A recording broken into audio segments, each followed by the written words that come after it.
And now, ladies and gentlemen, it's a pleasure to introduce the officials for this event. Representing the International Skating Union, please welcome the referee of the event, Mr. Yerevan.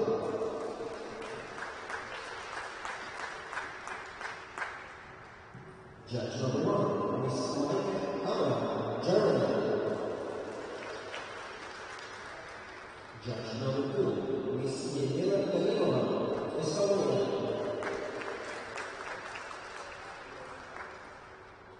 Judge number 3, Ms. Courchevel, Chinese Taipei. Judge number 4, Ms. Courchevel, Czech Republic. Judge number 5, Ms.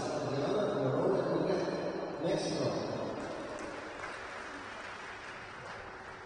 Judge number 6, Ms. Yerevan, Lithuania. Judge number 7, Ms. Egna, Norway. Judge number 8, Ms. Yerevan, Finland. Judge number 9, Mr. Anthony, Belgium.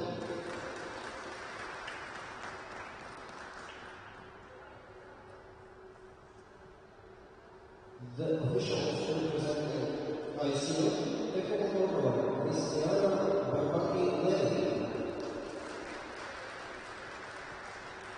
Technical specialist, Ms. Technical specialist, Ms. Monica.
Welcome back to the Volvo Sports Centre for Riga Cup 2022, the third event on the International Skating Union's Junior Grand Prix Series.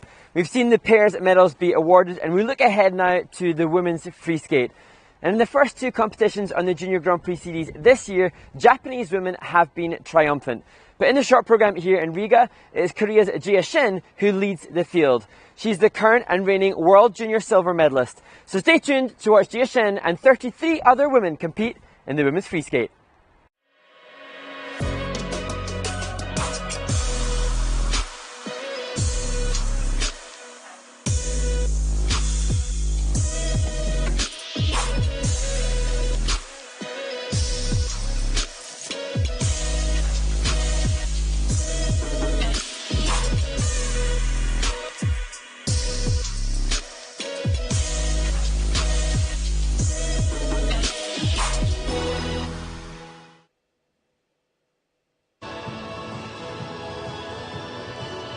Welcome to Riga, where the Latvian Skating Association and the local organising committee welcomed the ISU skating family to the Riga Cup 2022.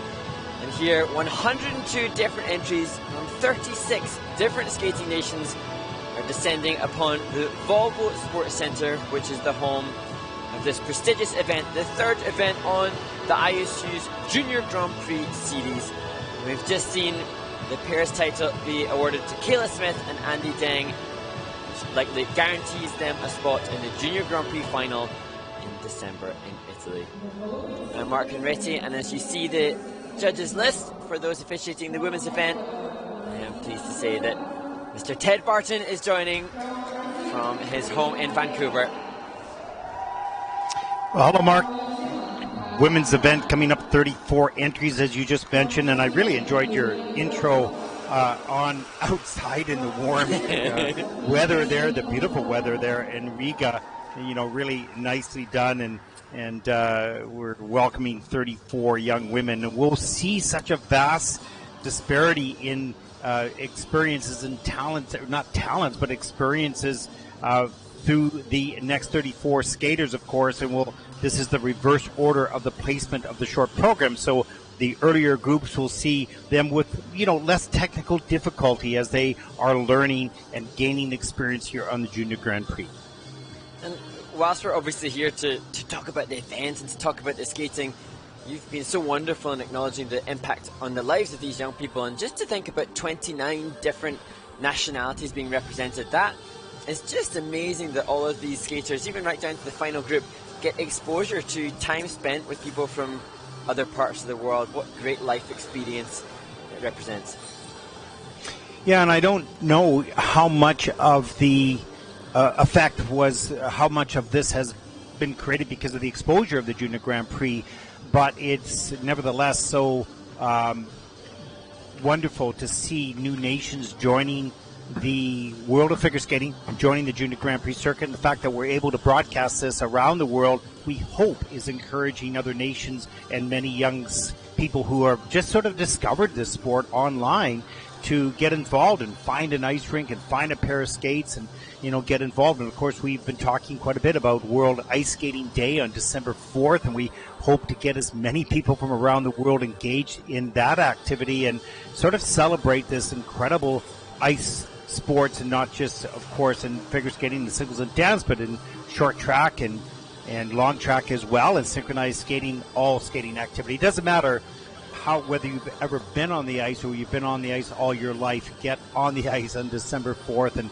participate in World Ice Skating Day. And how wonderful that we've got a day to celebrate it for you and I, Ted. It's so ingrained in every part of our life. Sometimes it lose sight of how lucky we are to have a life filled by a sport we love, and so looking forward to the 4th of December and the chance to celebrate with so many other members of the skating world. Yeah, when you really think of it, I think we've talked about this before, Mark, just in our private discussions, is how fortunate we are to have found something in our lives that we love and is our work base. And it doesn't seem like work every day because it's what we love to do. So we're very fortunate to watch a creative sport with music, beautiful music, and beautiful young people trying hard and sometimes failing and sometimes succeeding, and just to be part of their journey and supportive in that. What a wonderful way to live our lives, our work lives, but really our work lives and our private lives kind of just sort of merge together. Absolutely, and I think, they say hindsight is a wonderful thing, and with age gives a little bit of wisdom, but the athletes on the ice now, it may be hard for them to appreciate just how fortunate they are to be here, because they're so fueled with both the pressure of competition and the desire to be competitively successful. And for me, certainly, knowing that my competition days are behind me, I can look back and think how wonderful it is to be traveling the world and doing something you love.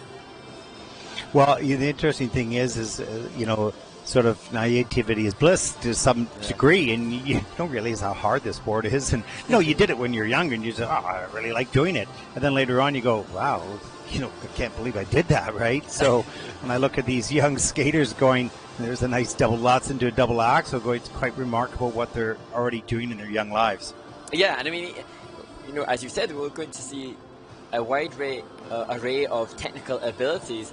but everything performed here is quite amazing, really. If you get a layperson off the street to see a double salto like that from any of the skaters is going to be incredibly impressive. And I don't know about you, Ted, but for me, my jumping days are long behind me. And when I thought, I'm gonna triple again, I'm gonna start working on my triples, and you forget, it's tough stuff. Whew. Hey, don't start working on your triples because we need you on these broadcasts, so I don't want you injured in the hospital or anything like that. But, it's interesting. I was thinking that, if you take the sport of basketball, okay, anybody can go up and throw the basketball to the hoop and participate at whatever level they can. And, same thing with baseball, maybe, floor hockey or tennis or whatever. There's a number of sports you just play. You can participate with no experience basically at all. In this sport, you really can't participate in the sport of figure skating until you've learned how to skate. So, it's very technically demanding, physically demanding as well. And so to participate in an activity such as figure skating competitively anyways, you need a lot of experience, a lot of time learning, a lot of skills. Well, fascinatingly, in some of my other work where you've talked about it on Dancing on Ice, where we take some celebrities to learn to skate and perform in a short space of time. And what's always fascinated me is hearing from other sports people. I've worked with Olympic athletes and Paralympic athletes and rugby players, and they all comment, despite having been elite in their chosen discipline, they comment on both the physicality and technicality of the skating being mind-boggling. And that's something that I hear strong rugby players and super athletic sports people say, and that makes me very proud to be a skater in a sport that's multifaceted. How interesting is that? Because, they watch it and they go, well, isn't that nice? That looks really nice. But when they try it, they go, whoa, whoa, whoa. This is not, okay, it looks nice, but this is really hard. It's deceiving, that's for sure. As we start the first of 34 skaters in the women's free program, week 3 on the Junior Grand Prix.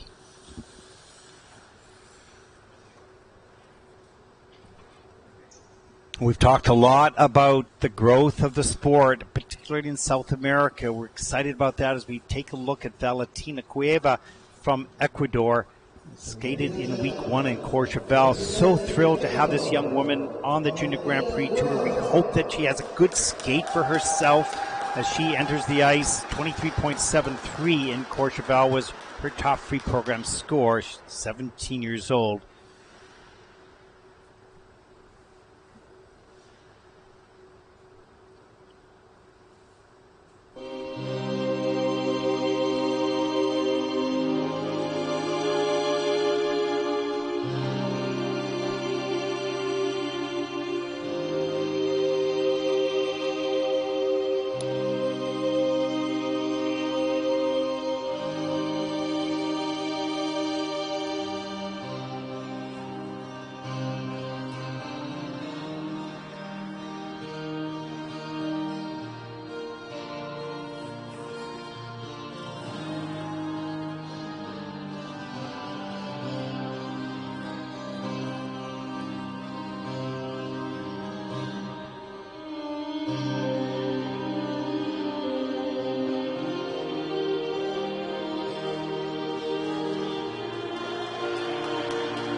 17-year-old Valentina Cueva of Ecuador. What I found so interesting, Mark, I was sort of stood back. I wasn't taking any notes. I was just watching this young woman's face and her focus and her concentration and her enjoyment, and just trying to achieve what she can do. And she had a rough start to the program, but came back with a nice double flip and a double loop combination. Started to get it, together there. So it was sort of interesting to watch her learning on the go. Absolutely, and seeing Valentina and her coach here on location, I've just so appreciated the bravery of them, and knowing that she doesn't have the technical ability to compete with some of the others, but being so accepting of that and eager to go out and compete. And try to improve every time out, gain some experience, and it's just really extraordinary for a young woman to come from a country that really, an ice rink, I don't even know when, we should find out, when did they build their first ice rink, what part of society is it? And it's just quite remarkable. Really appreciate the journey and the effort that's made by this young woman to participate in a sport that is not really well known in their country. Absolutely, and a real trailblazer, we hope. And I referenced when we saw her compete before, but Ben Yao, the Chinese pair skater who competed at the 1980 Olympics, came last place. Apparently he was laughed at, and then came back as a coach nearly a decade or two later and dominated the world of that discipline. So who knows, perhaps Valentina will be coming back and dominating. That's true. I mean, I heard the same story, that he was really humiliated with people saying what they say, and in those days it was much more brutal when it comes to people's comments, and he was determined to get some sort of at least personal revenge, and said, well, I'll come back and I'll show you, and boy did he ever, and really, so, good on him. And we hope that people's experience on the Junior Grand Prix motivates them to help the sport grow with the next generation of young skaters, either as an official or as a coach, and in this case with Valentina as a skater, and going back home and saying, well, this is my experience, this is what I learned, and helping young skaters learning to skate in her country. Absolutely, and from Courchevel, when she was in France, she and her coach have stayed in Europe and prepared to compete here, and by being here she's had that increased exposure to some of these other great skaters, and I'm sure seeing Jia Shen compete later on will be of huge inspiration to Valentina. Absolutely. Free program scores. Now her season's best was 23.73, earning that in Courchevel in the free program. And looking to top that here. And yeah, season's best 29.21. So progress made, staying in Europe, getting some more confidence and some experience. 47.36 for Valentina. Well done.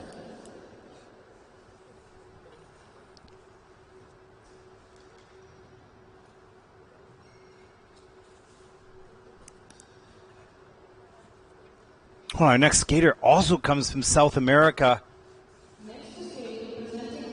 14-year-old Maria Reichdahl from Brazil. First time out in the Junior Grand Prix.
Was getting to music from the soundtrack Rio. 14-year-old Maria Riga from Brazil, feisty and fast in performance, mark, and turned out some really nice elements, including the triple jump. And when I look at the bio, trains in Sao Paulo, in Curitiba, in Brazil.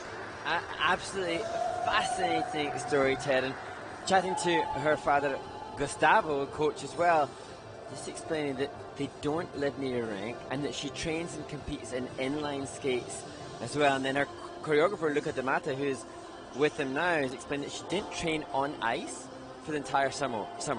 Came to Bergamo for a week before the event to train. So how unbelievably amazing that is to then see her get through 3.5 minutes of junior free skate.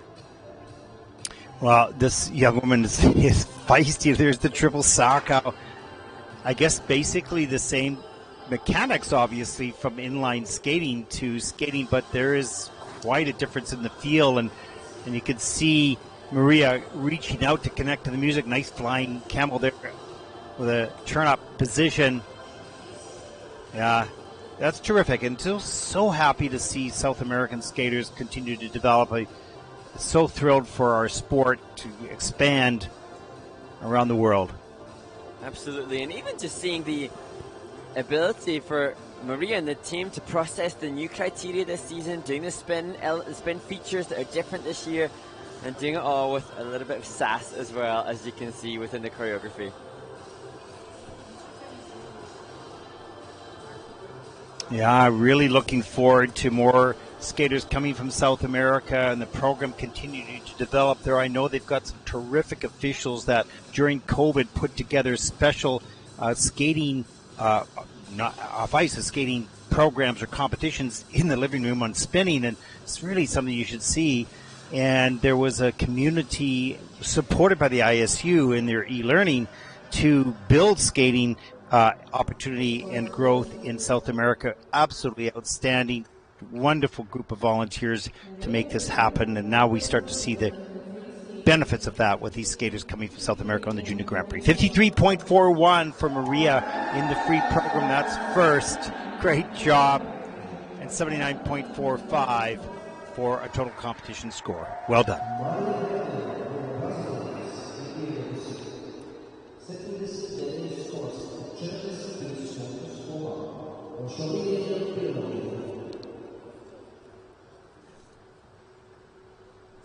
Well, our next skater also comes from a long ways away from Riga, from Auckland, New Zealand, 13-year-old Kara Tang. Kara had some excellent presentation in this short program, and this time for her free skate, she will skate to Pure Imagination.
From New Zealand, 13-year-old Kara Tang did perform some really nice spins in this program, Mark, and a nice choreographic sequence as well, demonstrating flexibility and strength and good solid edges.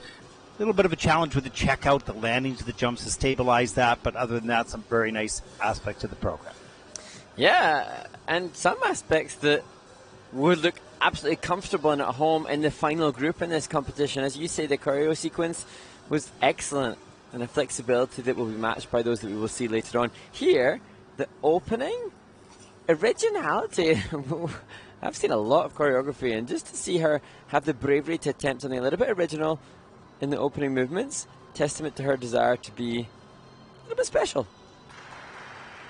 Yeah, and to start to explore the music, and you can see there's a connection there, really enjoying that aspect of the sport, which is interpretation and connection to the music, while also learning the elements here in the opening double Lutz, gets all the way around, up into an Euler, and a double Sauerkow, fight for that landing. That was pretty well done, and then coming down the ice into the double flip, and just having to fight to do a 3-turn and get up into the double toe loop after as well. So, the stage of development for this young woman is at the doubles jump level, not the triples yet, but working on some very nice spins. I love that jump over, kept the speed going from a camel change camel spin, and using the jump to transfer feet. Yeah, the final spin coming in not just at level 4, but at a positive grade of execution as well. But you can see there with the double it's just not conviction or confidence to attack maybe the jumping elements. This was better with the double flip, but the flip technique wasn't incapable of producing a triple in the future, and hopefully Kara has increased self-belief following this event to see that she could be just like the other skaters left to come, amassing more triple technical content. But this, the choreo sequence, that demonstrating not just incredible flexibility, but incredible strength to sustain that. And to change the position from the side to the back. And, I think for Kara, like watching these other skaters going, wait a minute, okay, I'm sort of the same as they are, and they're tight and fast in the air. Maybe I got to, in learning just by watching, let's take a look at the free program scores for Kara Tang from New Zealand, 59.23, and that's first in the free program so far in the competition. The total competition is 90.45 as she takes over the lead early on.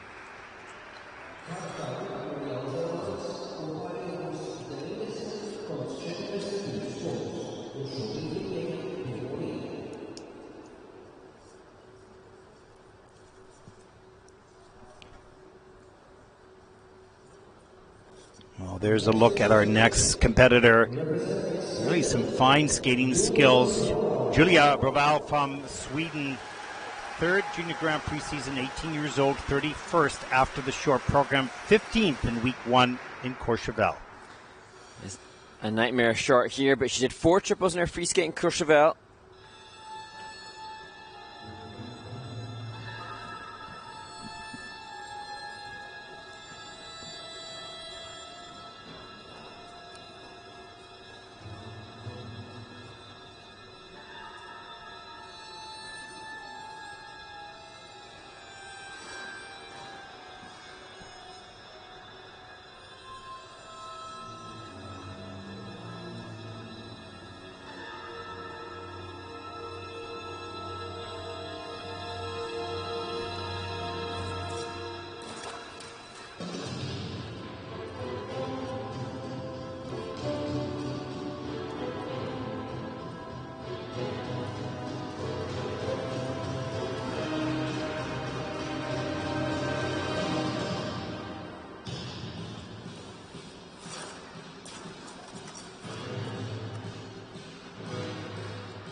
18-year-old Julia Broval, I find this young skater very interesting indeed because she's not far away from putting together some pretty nice programs. Really talented, really good mechanics and technique on the jump takeoffs. Just has to learn the checkout. It's not natural for her, and I think that in competition she loses the feeling just a little bit. And that's nothing that can be taught. That's something that Julia will have to learn herself, how to stop that rotation and stabilize the landing. Absolutely. And 2 weeks ago in Courchevel, she had a solid free skate with 4 triples there, but yesterday in the short program popped with the triples in the short, so elected to pull in for the triple loop at the start of this program, and that in itself would have been an accomplishment based on the popping that she did, doubling out in the short program, but here just not having conviction on landing for the triple toe. And here the salto. And the jump quality, although obviously hand down there, not the flow out that she would want, but you can tell that technically and like you say, biomechanically, jump technique is good.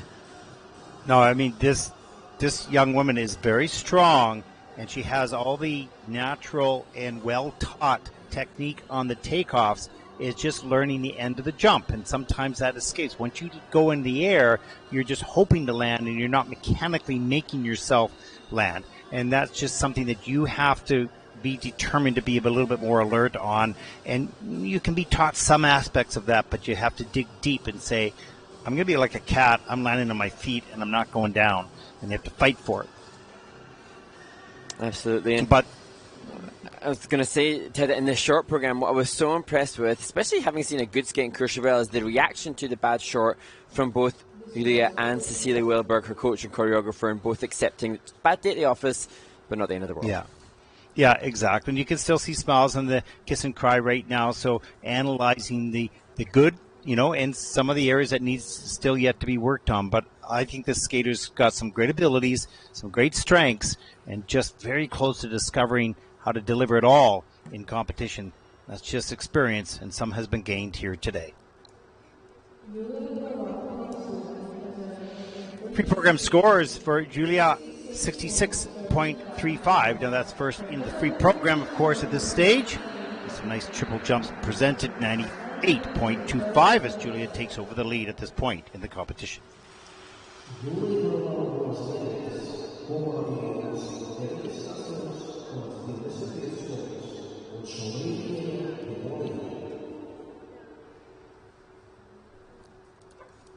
There's our next competitor, ready to go. 13-year-old Sophia Jolene van Velten, 13 years old, first Junior Grand Prix event. Sophie fell on the triple loops in this short program, and that's the starting element in this, her free skate.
Well, I had to work hard on that last costume adjustment at the end of the program. I was wondering what was going on, and then the hood came out, of course. Really liked this young skater. Very intense program, which I think at the moment suits her style and where she's at. She's, you know, a good example of she knows where she is in the air and is able to keep the feet underneath her and land that jump. It may not be of the highest quality of landings yet, but certainly fought hard to fight to land some of those jumps throughout the program, but feisty skater.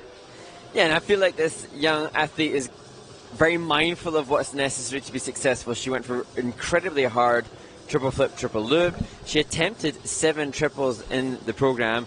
The costuming, the creativity, the desire to do something a little bit unique with the costume. She obviously knows what she wants, and she wants, I'm sure, to be competitively very successful. You see a bit of pre-rotation with the flip takeoff, and not fully rotating the triple loop, but just to attempt that shows a bravery and a self-confidence that's impressive. Yeah, and the courage to sort of push forward, doesn't want to just settle for the level that she's at, wants to push higher, and air position is going to be really important. She does get in fairly tight, but a little bit slow in getting into the rotation. So important for these triples. There's a triple loop jump, maybe slightly under rotated. There's 4 elements that are under review right now. They'll be looking closely at the landings, and you know, just a little loose and sloppy a bit on some of the landings, but the fierceness by which he approached the program, the determination, absolutely outstanding. And a 13-year-old in her first Junior Grand Prix. So hopefully on the back of this, then she'll be inspired to know, wow, I think potentially she could be attempting outside of those going for triple axel. One of the most difficult combinations in the competition with that triple flip, triple loop.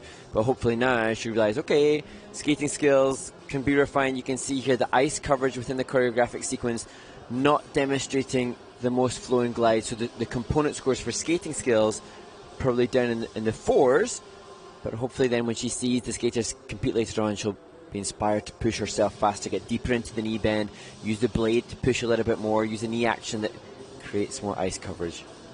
But you know, as you assess from a coaching perspective, you assess the skaters' abilities, but both physically and psychologically, this young woman has no problem psychologically. She's aggressive and she's determined, and she has her eyes set moving forward. So the rest will just come through hours and hours and hours on the ice. But if you don't have that determination, you have an element of fear, it's going to slow the process down. Not in this young woman. And there's a smile in the kiss and cry. The free program scores for Sophie Jolien von Felten, 81.01. That's first in the free program. Total competition score of 113.63 as she takes over the lead.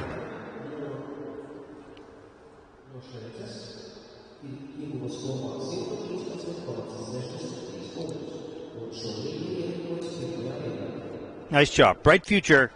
Lots of work still to do.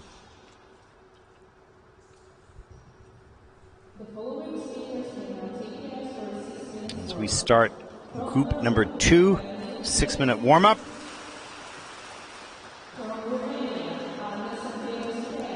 And there's a look at the start order. And we see, again, diversity and representation from different skating nations and some of the competitors in this group.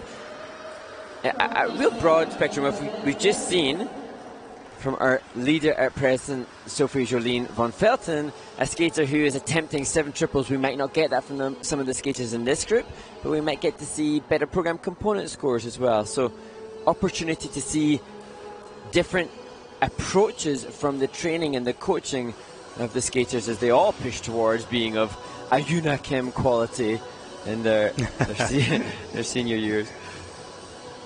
Yeah, and that takes so many years to develop. As we've talked about, it's, you know, these careers to get to the senior level up at the top, in some cases with super abilities and resources supporting you, you can make that, you know, I don't say quickly, but some do quicker than others. But in the junior ranks, when you have so many different nations with limited resources, it may take longer. Absolutely, and we will see some of the same skating nations in the lower groups following their short program, and that's to be expected and to be understood. And I think, as you've so wonderfully articulated, Ted, that this is giving opportunity and education, and even something as simple as seeing the off-ice warm-up of the later skaters. To me, I remember thinking that was an amazing opportunity to learn, seeing, as ridiculous as it may seem, seeing the skaters in the hotel, seeing their behaviours, their choice for breakfast, how long do they warm up, how long do they cool down. All of those are ways in which these skaters can get better educated to return and use in their own training environment. And they're skaters now, but later on in life they may be coaches or they may be officials. So whatever their experience is and however far they go, this is just experience gained in a sport in which may serve them for their life, and they may serve the sport for their life as well. And we see that in the officials now, on the judging panel, and different positions around, whether they're staff positions or volunteer positions. Most of these people have been involved in skating one way or another for most of their lives. Absolutely. I was so acutely aware in the rhythm dance, which we'd seen at the start of proceedings today, that the coaches putting the skaters onto the ice, so many of them were people that I competed against, and just seeing now the next generation, people stay in the sport. Once you're in it for the long haul.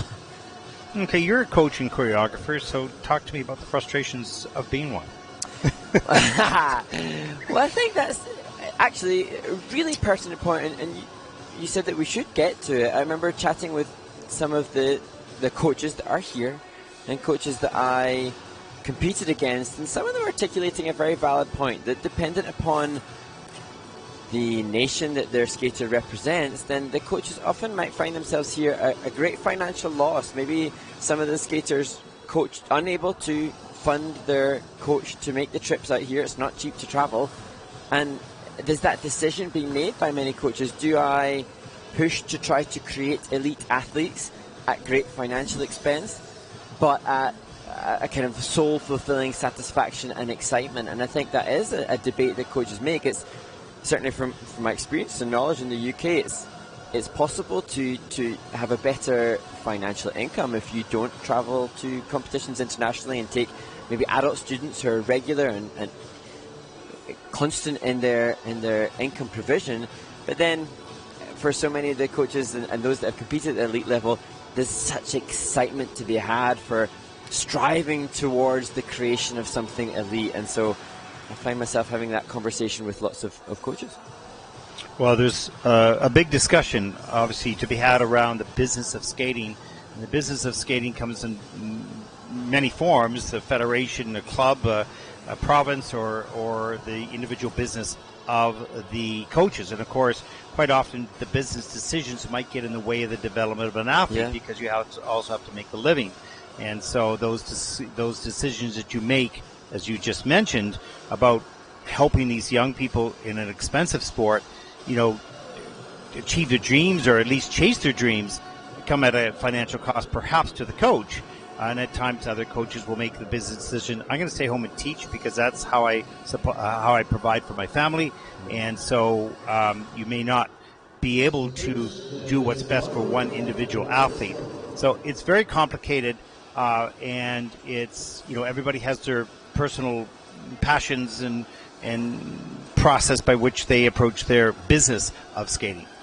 Yeah, and I think we see, like I've touched on, I've commentated on senior Grand Prix and senior championships, and we see the end product. We see normally towards the end of the season, towards the end of the skater's competitive career, a proud coach and a proud athlete. But understanding the processes and the challenges that both skater and coach go through to get there are pretty humongous, and it's great to be able to vocalize some of those. Well, skater, coaches, and parents and family, because the commitment and the obligation of the skater is one thing, but the obligation of all those people around them, the family in particular, and siblings as well, it impacts, the family decision to make to pursue something at a high level, whether it is sport or academics. It doesn't matter. It's, it's the pursuit of something excellent in life.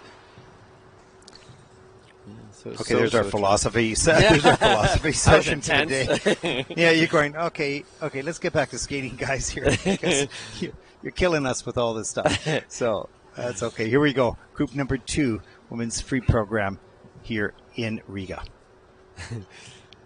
Ladies and gentlemen, representing Norway, the male Our next competitor, 15-year-old Pernille With from Norway.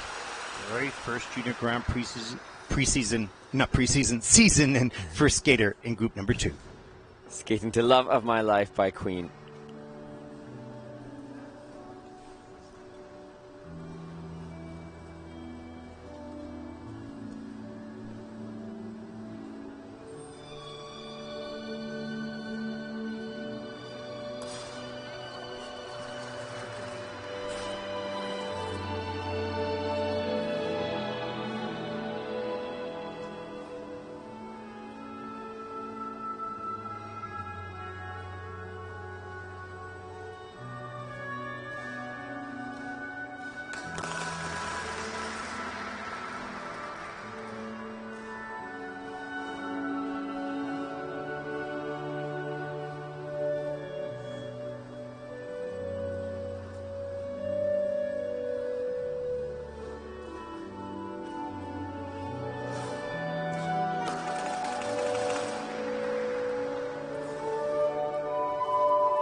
Well, a very happy 15-year-old Pernille With from Norway on top of her game here in Riga, in the zone. Nice music, nice skater, nice performance.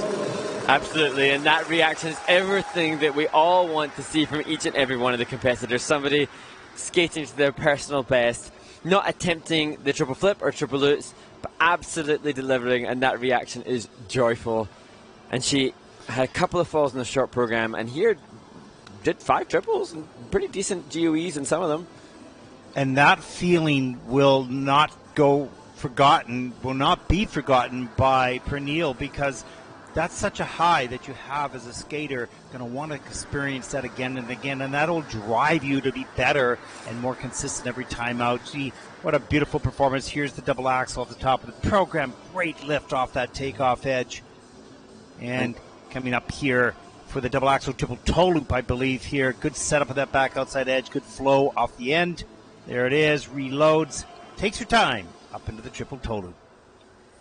Love that combination. Yeah, really good curve execution. And she had mistakes with the loop, all the jumps in the short program, but big elevation again on that loop. And you could just hear her coach clapping furiously with excitement. And I'm sure she's worked hard to help turn things around from the disappointment in the short program.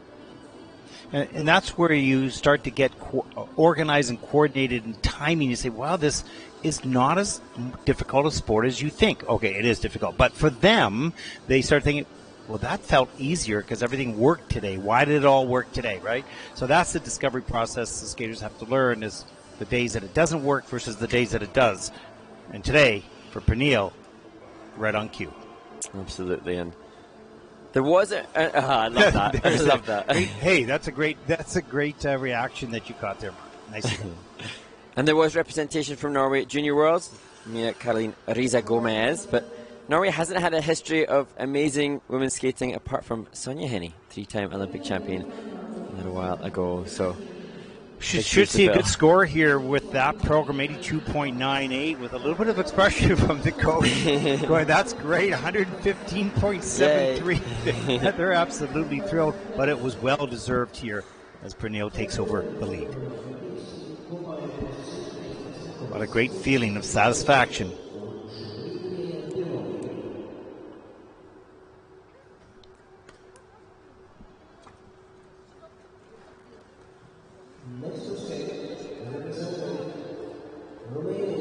Our next competitor comes from Romania, Ana Sofia Beșe, 18 years old, second Junior Grand Prix season World Junior competitor last year. Ana Sofia skates to the dramatic and powerful Caruso.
Well, I think for me, Mark, this is one of the best performances I've seen Anna Sofia present.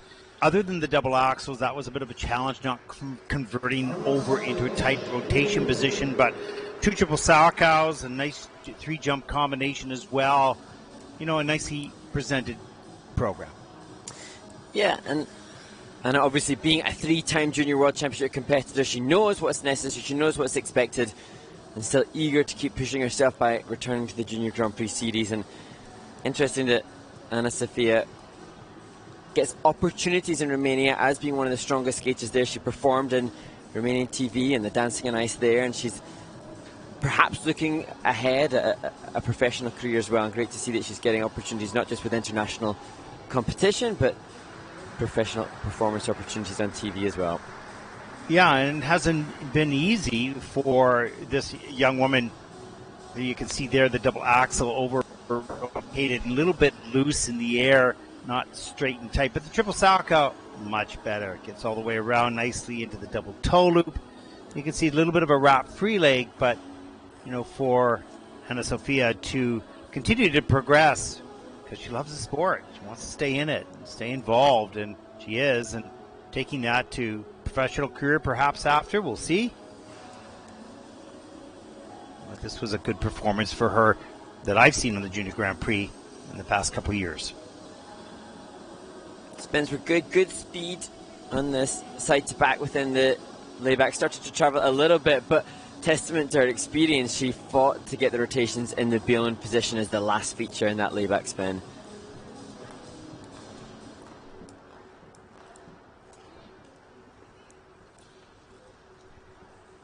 Well, a good feeling when you've done for the most part the best that you can do, and coming off the ice, you have to be satisfied with that. At this point, the scores, you know, you always want them to be where you want them to be, and they may not be where they end up, where it's going to make you the most pleased, but coming off the ice, you know you've done pretty much everything that you can do.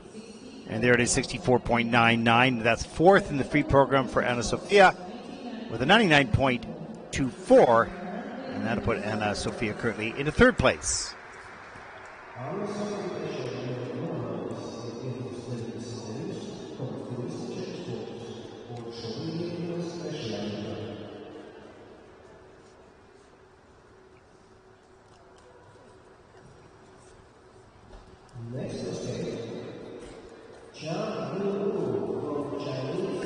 Cha Yu from Chinese Taipei, 14 years old, first Junior Grand Prix experience, and coached by the 1994 world champion Yuka Sato. Cha Yu will skate to Running with the Wolves.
Well, some interesting moves for the program of Chaya Yu from Taipei. Interesting exit out of the layback spin, Mark. A nice sliding exit. Yeah, and that being one of the features that the International Skating Union, the technical committees have used. They've made the skaters have to work on different features this season to be able to achieve the maximum level 4, and the difficult exit one of them, and that's something that you did well there. 15th birthday indeed on Tuesday of this week, and what a memorable way to celebrate turning 15 here in Riga, Latvia. The young skater from Taipei. And I like some of those changes. We're seeing some innovations on the entrances and the exits of these elements, and really adding to the program performance. Yeah. Look at the triple flip off the top and under rotated in the system. Of course, sorry, Mark. Yeah, just I think you can see then that the skaters are being pushed to be more seamless in their choreographic transitions and composition, but still, as ever though, the jump elements and the rotation that I think was a little short on that double axel. Looks like the tech panel were all right with it, but that lack of rotation is so costly on the impact of the total score. Yeah, and the landings here for this young woman, just tight landings on small little circles, so it doesn't carry a lot of flow. You can see the forward landing on that. That is downgraded in the system. You want the speed and the flow that you have on the takeoff to carry through into the air and carry through on the landing, and pretty much the same curve. But when you land and it's always a tight, scratchy curve, you lose the quality. The GOE scores go down. There's a nice change of edge there on this change combination spin in at a level 3. I think with regards to the development of the skater, Jiayu will be, of course, working on all of her triple jumps as you see her work through the choreography sequence. And at some point, there's the debate as to whether or not you accept the skater landing, but aware that rotation may be an issue, or are they going for their maximum rotation, but knowing that it's going to incur the fall. That's quite often the case. You either get the skater who's short in rotation but stays up, or they go for full rotation, but they're more prone to falling until the jump becomes more consistent. And that is a strategy of the coaches, of course. What do they want them to experience? They have to learn that at some point. Let's take a look at the free program scores for Chai Yu of Taipei, 67.02, and a total competition score of 102.10, and that will put her currently into third place.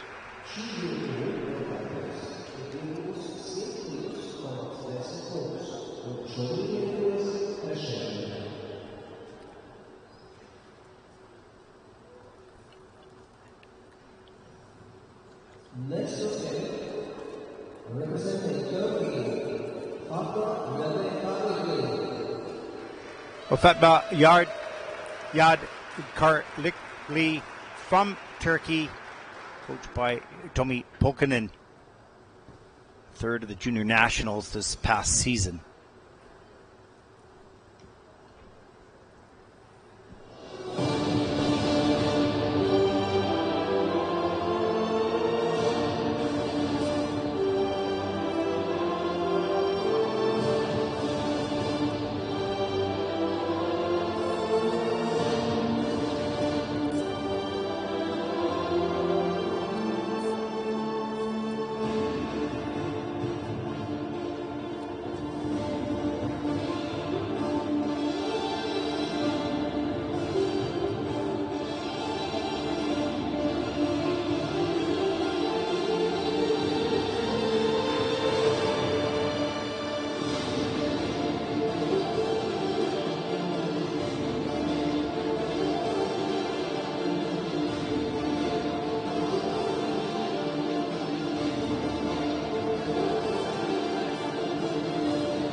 Well, really nice performance by Fatma Yaid from Turkey. Good spinner, well trained, fit, and all the keeping the power throughout the program. Mark, really quick reactions as well on those 3-jump combinations. Yeah, and looks pretty happy coming off the ice. Yeah, I don't know about you, Ted, but for me, I feel like she models herself consciously or unconsciously a little bit on Elizabeth Tuktamisheva. There was a strength in her movement that reminded me of Tuktamisheva, the 2015 world champion, and even through the music choice. And whilst it wasn't a music choice that I necessarily would gravitate towards, there was definite musicality throughout the program and an awareness of it with the way in which she punctuated the choreography. As you can see here in these opening movements, this was all musically phrased, and that has to be reflected then when the judges come to give their composition component. Well, I think this music for her was probably a good fit because it was intense and pushed her forward, and she's strong and she's quick. So was the music powerful as well? So maybe the right choice. But I agree with you. Judges have to take a look at the performance and not say they like or dislike the music. You have to take a look at the performance with the music and see, does it match? And I think for her, in this case, it did. Yeah, and that 3-jump combination. Yeah, the likes of the 3-jump combination, and this the double axel skater that is aware of where they're at, putting in program content that looks like it's fairly consistent and fairly manageable for Fatma, and that is testament to her then being more readily able to get a personal best here. Spins were good. Yeah, the spins were really good, and I think for what she set out in her program content sheet to achieve, for the most part, she did. And I think there's a temptation and a pressure for some of the skaters to go for the likes of the triple. It's one of the hardest triples that the women generally will attempt. But Fatma Yaid and her coaching staff knowing what her remit is at this stage, and maybe that's something that comes with wisdom and time. She's a 19-year-old. She's one of the more mature skaters in this competition, and giving her the edge to know where her parameters lie at this stage. Well, it's really interesting. I would love to visit the country of Turkey and the arenas and see how that country has welcomed our sport into its society, and whether it's growing and learn to skate programs and how many young skaters are getting involved. It's not a sport that is common in that area of the world, and yet it's growing, which is really nice to see. Well, I've been there, Ted, but only for beach holidays, not to see the ice rink. So it's definitely not a location that you would consider for the ice rink. So well done to Fatma and the team for probably pursuing a sport that, like you say, isn't as mainstream and as accessible. And chatting to the South African skaters, say people really believe that it's possible to do their sport in their country, and that could well be the same for Fatma Yaid. Well, I know this doesn't make any sense to you guys because you have football, of course, but that football, soccer in North America, was never very popular in our country at all in any shape or form. It was hockey, it was skating, it was anything to do, but not soccer. Now it is a craze in our sport, and it's just growing, and we're doing extremely well in the World Cup in both men's and in women's. So the point is that a country that doesn't have a sport that is natural to their culture can change in time, and hopefully that will happen as Middle East countries start to discover how beautiful the sport is and how difficult it is, and hopefully it will continue to grow. Program scores for Fatma 69.21. That's third in the free program with a total competition score of 105.80 as Fatma takes over third place.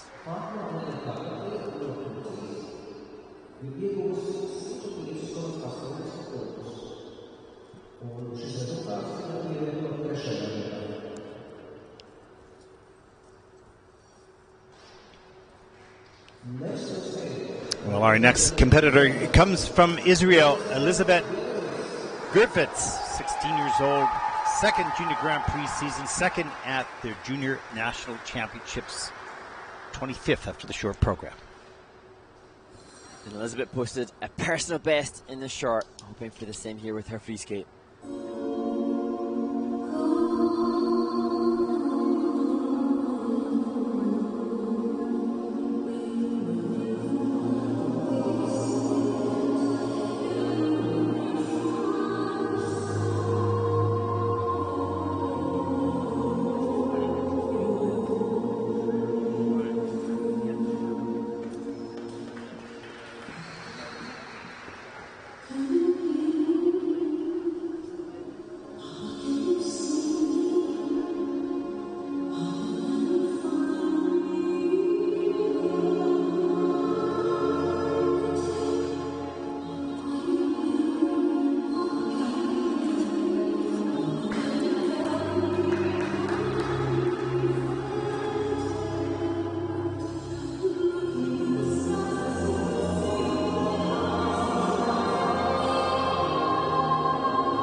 16-year-old Elizabeth Gurvitz from Israel. Really some beautiful use of arms and upper body. Lovely presentation mark throughout.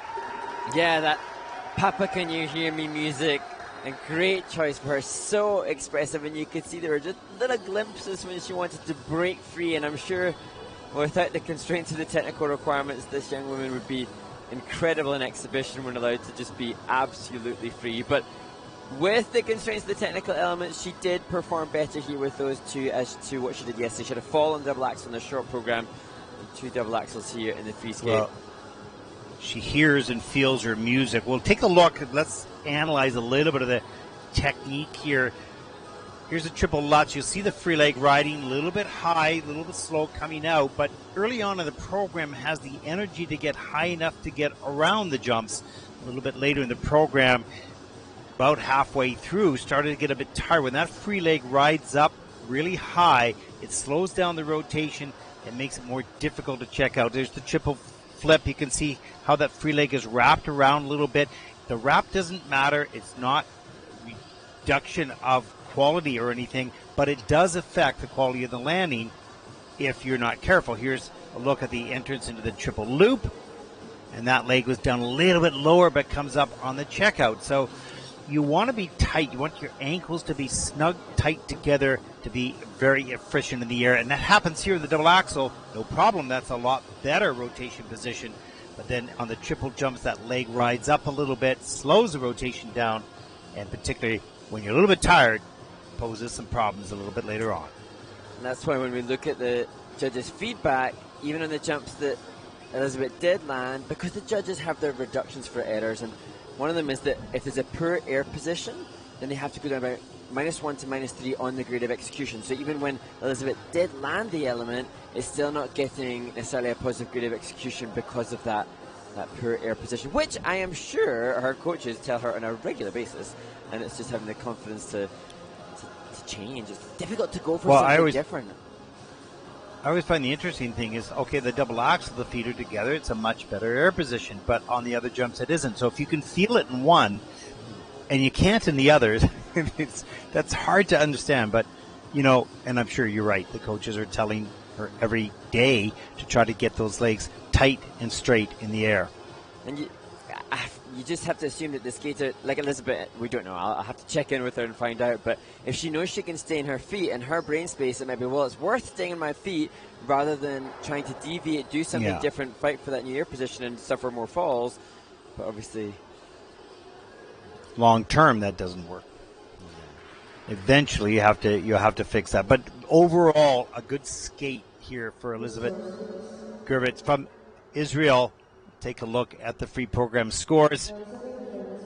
54.16 is her personal best, and she destroyed that score here with a 76.01. That's third in the free program. Total competition score of 115.08. Big smile on her face there as she takes over second place for the moment.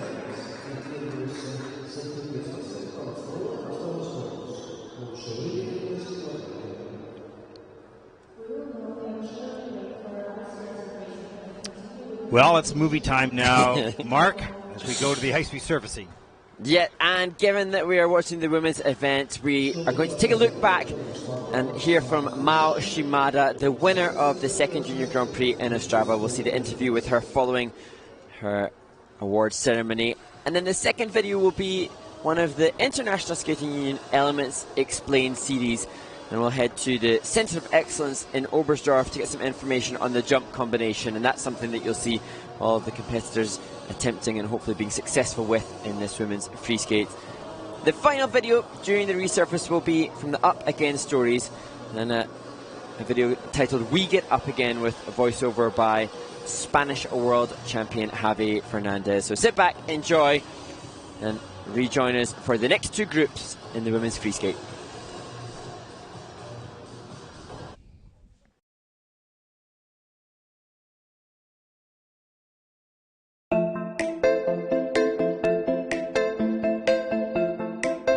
So, Yulia Sebastian, it is so amazing to see you here. I'm sure that skating fans around the world will remember you as having arguably the best triple loops ever. It was huge. So, yeah, it's just wonderful to see you. You're here coaching? You have one of your students competing here, yeah? Yes, I'm here as a coach, my student Alexander Volatenko. So I'm really happy that we can be here in this nice arena. It's amazing. Yes, and always pleasure to take part in Grand Prix series. And so you competed in 4 Olympic Games, 12 World Championships. What was the secret behind your longevity? How were you able to last so long on the senior circuit? First, I love my sport. I love figure skating. Of course, I always work hard and just always watch my future. And I wanted to be better and better. Yeah. And I was really lucky I could compete such a long time. Yeah, and we were all so grateful. We all love to see you compete, especially the amazing jump technique. And you were a European champion in 2004? Yes. And so was that the highlight? What were the highlights of your career? Of course, I won the European Championships, but I had a lot of competition what I really liked, for example, Salt Lake City Olympics, or my last Olympic in Vancouver when I was the opening ceremony, the flag holder, so I have a lot of memories, good memories. Amazing. And now you hope to give those memories and that experience to your students as well, yeah? Yes, that's why I stay close to the ice, because I love this sport, as I told, and I want to share my experience, my knowledge with my skaters, and I hope I can help the Hungarian figure skating and the figure skating. It's been so good to see you, Yuli. We're delighted that you're here now as a coach as well, so thank you so much for joining us. Thank you so much, and enjoy the competition.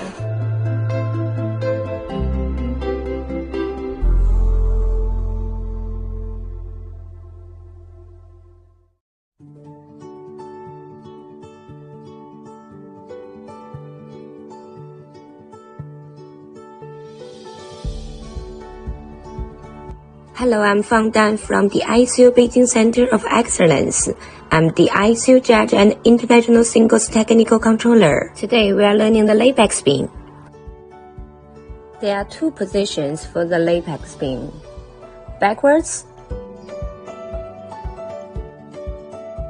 and sideways.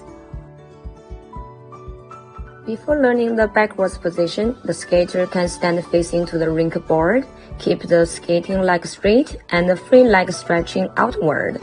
Meanwhile, keep the hip joint close to the board. Then, the skater can practice the external rotation in your hip joint, but remember to keep your head upright. These moves could help the skater find a better center of rotation and avoid the skater fear after raising their heads. Now, let's see the skater's demonstration.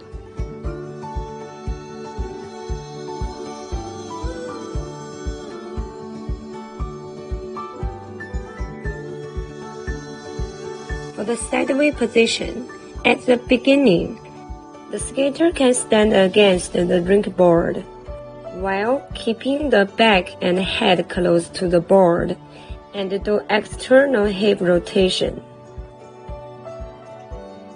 Then, the skater can practice the standing position of sideway layback spin without any support. Now, let's see the skater's demonstration.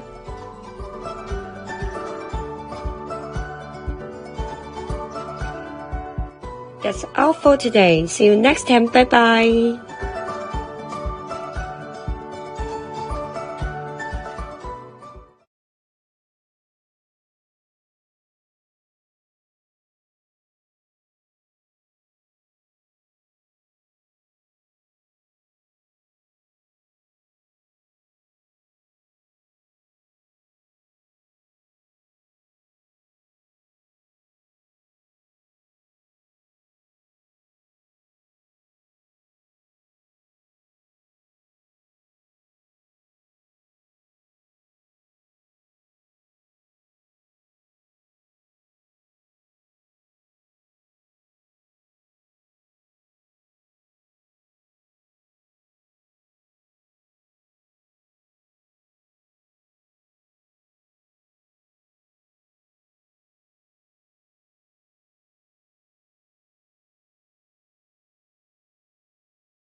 From Poland, Carolina. From Latvia, Anastasia Konya. From Ukraine, Anastasia Courchevel. From Czech Republic, Adela.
Ladies and gentlemen, representing Mexico, Natalia Acosta Moises.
Next to skate, representing South Africa, Jean Isaacs.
Well, just a little loss of balance there at the end of the program.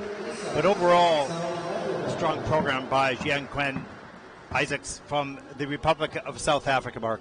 Yeah, got to say that shows some professionalism there. That ending the program, she styled out that stumble impressively well. Styled out the stumble. I like that. Absolutely. And just sometimes you just have to make it work. Yeah. This was the opening intention for triple toe, just opening out into the double, but just big elevation. I appreciate the commitment to the height on the Sako there, and again styling out the jump landing, putting it on Euler and double Sako in the end. Double axel is just such a big axel. Just a shame she had to double 3 turn out of that, forcing the negative grade of execution. Well, she's a nice and powerful skater, no question. You can see the basic mechanics of the takeoffs are really good. There's the triple Sako, not all the way right. Doesn't get the free leg back as well. So the basics are there, just a lot more experience and training yet to come to have the confidence to deliver under pressure.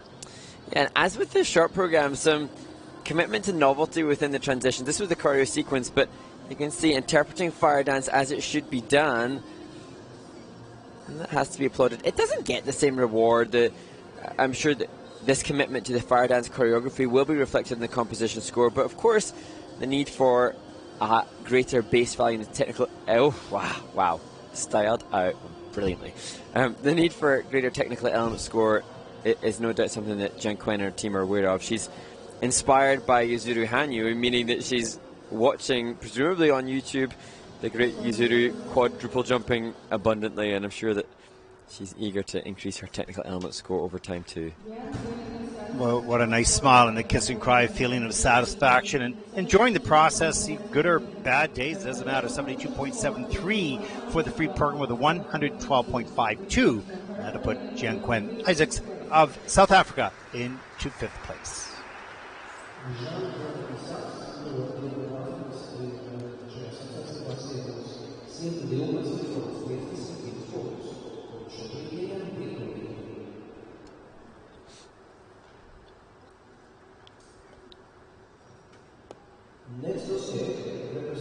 Well, next up from Poland, 18-year-old Karolina Bialas. And 22nd after the short program.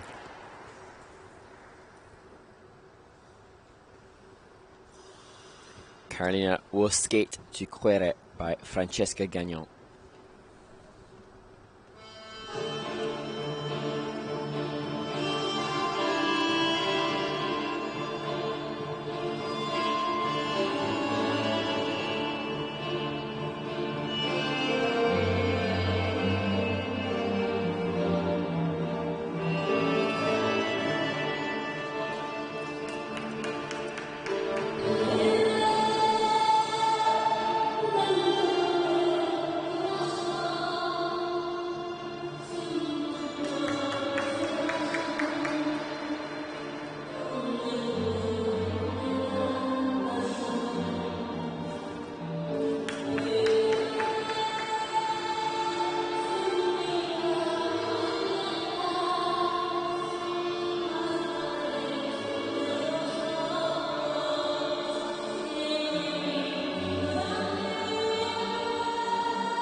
Well, second junior Grand Prix season for Karolina Bialas of Poland. Some really nice, mature skating throughout this program. Great use of the upper body, good deep edges, some really nice qualities, and really a lot of fighting to hold on to those landings, Mark. Yeah, and interesting to see when we look back on the replays that the comfort with the double axel and the triple salchow, the easier jump elements, almost deterred her a little bit. She looked like she stayed in a little bit too tight on a couple of the axles and the salchow. Out of the 11 elements, 7 are under review for from the technical panel to check the rotation on most of the jumps. Of course, checking out the flying camel as well. So they're going to take a look at those landings. But overall, pretty good performance. But I really liked her maturity in her performance. Look at the movement here off the top of the program, paying attention to the detail of the movement and choreography to the music. Absolutely, and choosing to make transitions with difficult chalk draws there. We're going to see with the triple toe, double toe, we're going to see with the harder elements, the fight to make sure that there is complete and full rotation on the jump. And here you can see some of it on that more difficult triple flip done on the ice. But interestingly, on some of her easier jumps, she's almost over-rotating in an attempt to guarantee the jump is called clean. Here the loop, and again, that one definitely downgraded. And the problem with it being downgraded is you drop the value of the element, but then the grade of execution from the judges has to go down too. Here the salchow, oh actually, no, she was under-rotated there and just got herself all knotted up trying to stay in. But all that was a strange kind of fall. Yeah, I've seen that. But all credit to her, Ted, because despite the mistake, there was a smile on her face. She recognized that was an odd one for sure. But really nice upper body movement throughout the program. And we talked about that with the age being raised over time in the juniors. We will see more mature skating. And this young woman is 18 years old, and you can see that developed in her already. And that's something that the judges will reward when it comes to those program component scores, seeing if the skater demonstrates an understanding of the music. And understanding of the music comes often with just a little bit more life experience, of emotions and how to portray emotion. Absolutely. As we look in the kiss and cry, and a smile and a tear at the same time. A little frustration on some of the elements, but really overall a very nice skater. Still some work to do. 72 points for the free program. That's 6 in the free for a total competition score of 112.23, and that'll put Karolina Bialas of Poland currently into 6th place. So I hope to see her in Gdansk coming up in the next few weeks.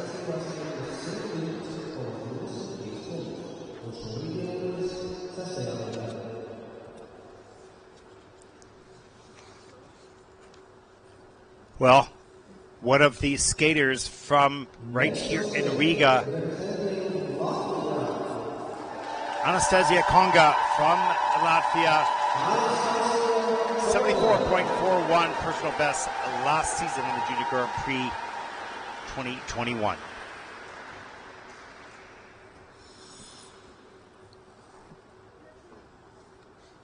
Looking for personal best to secure the lead at this stage.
Well, you could see half a smile on her face finishing that program.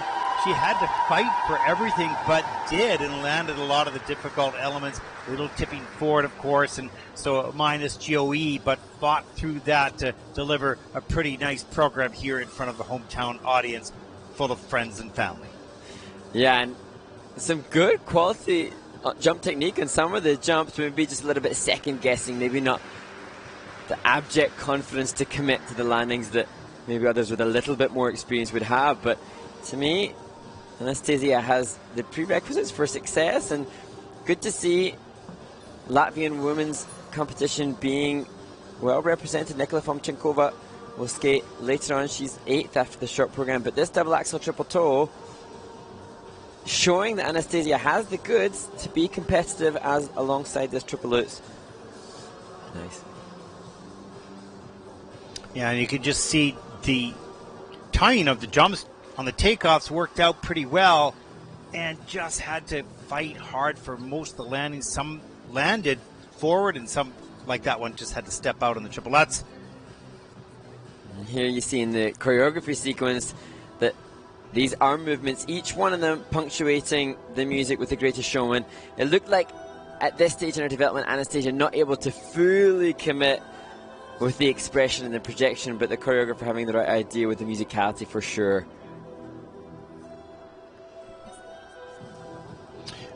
Yeah, the movement is there with the music as choreographed, maybe not felt yet, but yes. And there's a work on that jump combination. Here's the triple toe loop a little later in the program. Again, leaning forward, a lot of the jumps lower GOE because of the lack of quality on the landings, but still accomplished the jumps. And a nice little hug for the flower girl, who she probably knows very well. Probably, yeah. She trains, and Gava, just an hour from Riga, born in Riga, so I'm sure very aware of everybody in the building here, and that extra responsibility, extra pressure, and I think, all things considered, she handled it well.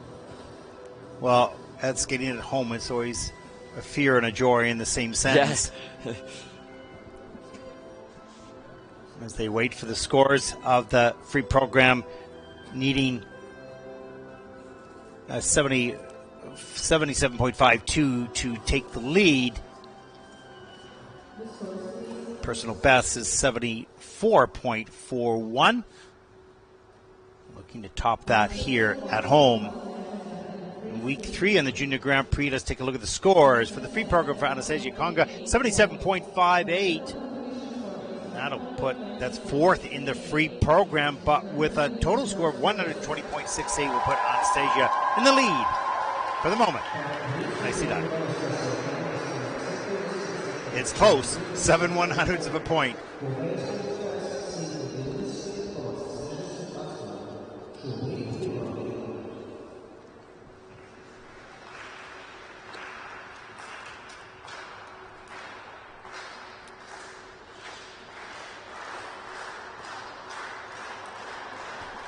Our next competitor comes from Ukraine. 14-year-old Anastasia Fomchenkova, 2nd Junior Grand Prix season, 38th at the Junior World Championships last season, 67.97 personal best last year in the free program. And this young 14-year-old will use music, Kissing You from Romeo and Juliet.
Well, certainly has the skill of sliding down. That's pretty amazing for Anastasia Kourchevel of Ukraine. Quick into rotation, Mark, really fast off the lift off of the jump.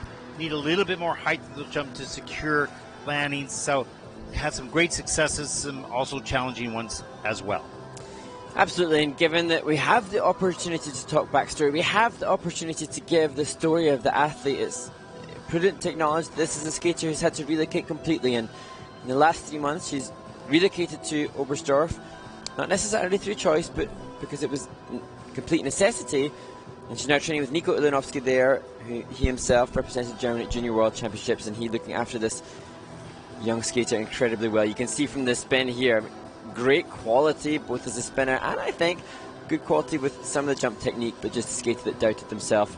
You can see double axel Euler, the intention was to do triple salchow, but just not conviction with what she was doing, and we can only assume that that's because of the lack of training time or training comfort in the environment that she's been.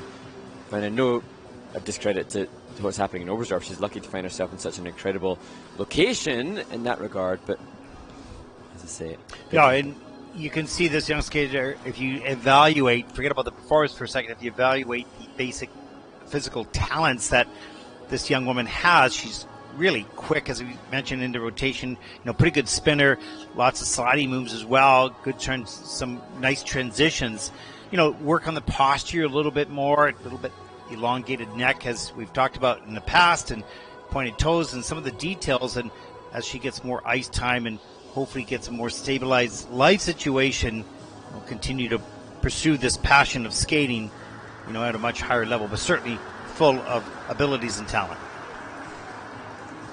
Absolutely. To me, it's interesting what the skaters are pushed to work through. I thought the knee action was good for flow, but like you say, the posture and extension not as clean, and just fascinating what we're 29 different skating nations here, so 29 different influences and then 29 different realities in the styles that they come with.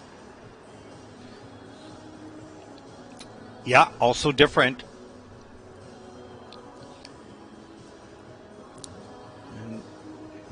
Can't even imagine the uprooting just emotionally in these young people's lives. At the same time, trying to just pursue their own life to the best of their ability. 70.57 for Anastasia. That's 8th in the free program with a 113.71. And that'll put Anastasia Kourchevel of Ukraine currently into 5th place. It's tight competition. Lots of skaters with very close scores. Very close.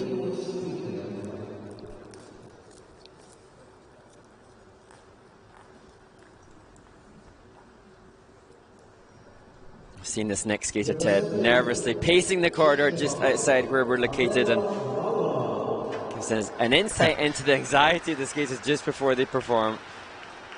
Absolutely. 14-year-old Adela Valova from the Czech Republic, very first Junior Grand Prix season. She needs a 77.54 to take the lead.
Well, skating to the beautiful music of Evita, and you can see the expression on Adela's face at the end of the program. Just lost sense of timing and commitment in the last 3 jumping passes of the program. What a beautiful piece of music, and really well presented as well. We'll see Evita performed in the Senior Grand Prix circuit. I'm not going to tell you who that is. It's going to be a very special performance, but look out for that in the rest of the season coming up indeed. And interesting knowing, as I said, I saw Adela backstage, if you like. The triple salchow was good, nice quality at the beginning of the program here. The rocker, changing edge and stepping up into, a little tight on the back edge, but nice double axel. Or there on double salchow, but seeing her preparation, I could tell there was understandable nerves and anxiety, and knowing that she's just competed in the Britannia Cup in Sheffield just a week or so ago, and one of my friends actually put her on the ice for the competition there, and she said that she's a wonderful young woman, and she could just sense that a bit of a nervous competitor, and that is completely understandable. It's the competition experience which can be so daunting, and have a skater then unable to deliver when it counts, which is just not really giving an honest reflection of this woman's talent. You can see they're just bailing out on the triple throw. Yeah, and the nervous comes from the excitement and the desire to do the best that you can. And you just have to find, how do I do that? Where do I find that? And that just comes through experiences such as this, which was positive in the beginning and negative near the end. But in the end of the day, it's a learning experience. And this is a really nice skater. It's a really nice program. Under-delivered for her desired goal, I suppose. Still smiling in the kiss and cry. And yeah. Nice luck, yeah. So keeping things in perspective, but lots of room yet to grow, but some good basics to work from.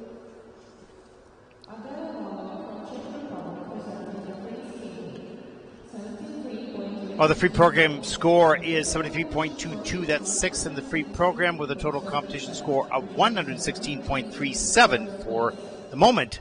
Adela Valova of Czech Republic moves into 3rd place.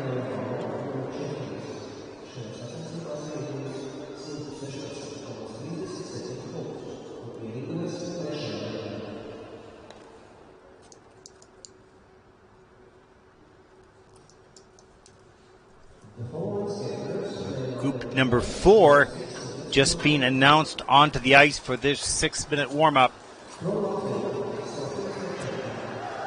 we are officially halfway through then, Ted, the women's free skate, as we see the list of skaters about to, or taking to the ice, I should say, as they get ready for their free skate. Yes.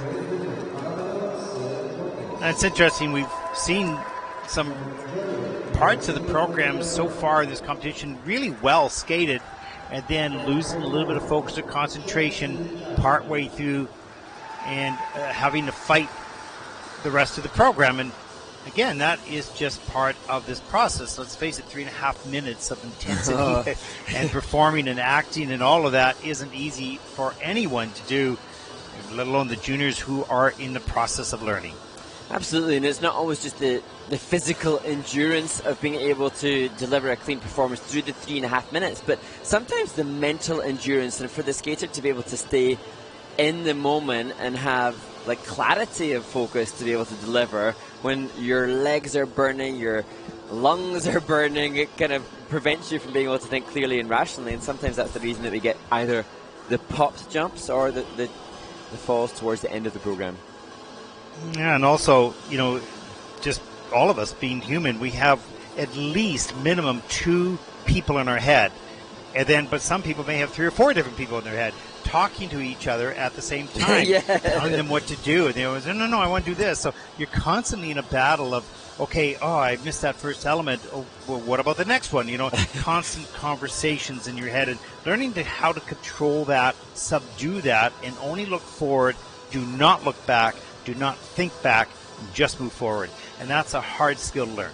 So true. The good cop, bad cop, the angel and the devil in your brain space. And I remember it so well, Ted. I can even remember now when I was a free skater, what seems like many moons ago. I can remember going into triple oots in competition and having a war with myself, like, you can do this, no you can't, or you didn't do it last Thursday in your last run through, or but you maybe did it last Friday. And so the constant chatter in the mind. Yeah, and it's the belief and the disbelief all in the same sentence, and it's a constant psychological battle. And those ones that are actually don't have a very good memory are perfect because you don't remember what was bad. You're just looking for what's in the front of you, and you deal with it. And those who carry emotions and memories of something negative have a harder battle in defeating that demon. And that's where again, we've talked about the multitude of factors, but that's where the sports psychology really does come in, and that's where athletes that have either centres that offer lots of support or national federations that offer a lot of support, maybe they have the access to the psychologist or the counsellor, which will help facilitate better mental strength in competition. But that's again something that not all of the athletes have access to. It's not a level playing field for all of the skaters. No, exactly. And I'm going to reach out to our viewers. Now, you're listening to us yap on about a whole mess of different things here, and we're going to need some questions so we can answer your questions and on your topics. But, both Mark and I are pretty passionate about the sport. We have lots of insights and lots of opinions, and some right, some wrong. It doesn't matter. But we're certainly interested to feed your questions and your thoughts on our sport and what you're watching. Absolutely. Get them coming in. Hashtag JGP Figure, and you can connect with us on the International Skating Union's Junior Grand Prix YouTube channel, which I assume we're being watched on. Maybe we should have like a hashtag Stop Yapping Ted and Mark, right? Oh my gosh, I can't wait to see that. Yeah, well, I'm sure they'll create something on that one, but still just trying to provide some insight into the sport. And, of course, Mark, both having been competitive skaters, mine in the Stone Age and yours, of course, more recently, it's just interesting. I could talk about skating all the time. I just, love it and live it every day. But what I love most about it is watching these young people, not just the juniors, the seniors as well, grow up and discover what they have, the capabilities they have inside themselves. And sometimes they'll put limits on themselves and they won't know, because I did that. I didn't know I could do half the things I ended up to be able to do, and at what point did the light switch turn on? And I enjoy watching and helping to support these young skaters try to discover what they're capable of. So, Trent, it's interesting chatting to some of the athletes here and their coaches in the rink, and we saw Arabella Sear-Watkins, one of the British skaters who's in this warm-up, and she posted a score, I think it was perhaps a personal best yesterday in the short program, and she popped one of her jumps, and her mum and coach said, she realizes now that she could maybe break the 50 barrier in the short program, and it's just that realization. And we, those that have got the wisdom of hindsight and have experienced seeing so many competitions, we can see it, but getting a youngster to appreciate that is a different ballgame. Oh, it totally is, because it's you don't know what you're capable of. I mean, you just travel your life and you start to discover, I can do that. And then you have a whole list of things that you can't do, or other people can do, and you can't do it at the moment. So therefore you think, I won't be able to do that. And so you start to limit your inquisitiveness as to what you are capable of doing, and that slows the progress down. Yeah. And those ones that are open-minded, continuously trying to search and seek out what they're capable of, are the ones that will discover it first. And that only serves to reaffirm the fact that those that are in an environment where they're seeing other athletes accomplish does tend to shape their brain space differently. Absolutely. They say, hey, wait a minute, they got 2 arms and 2 legs just like me, so why can they and I can't? So I'm going to figure this one out.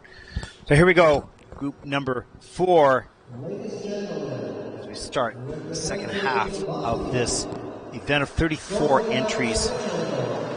And up next, from Latvia, born in Riga, Sofia Stevchenko, 15 years old, second Junior Grand Prix season, 21st in week 1 in Courchevel.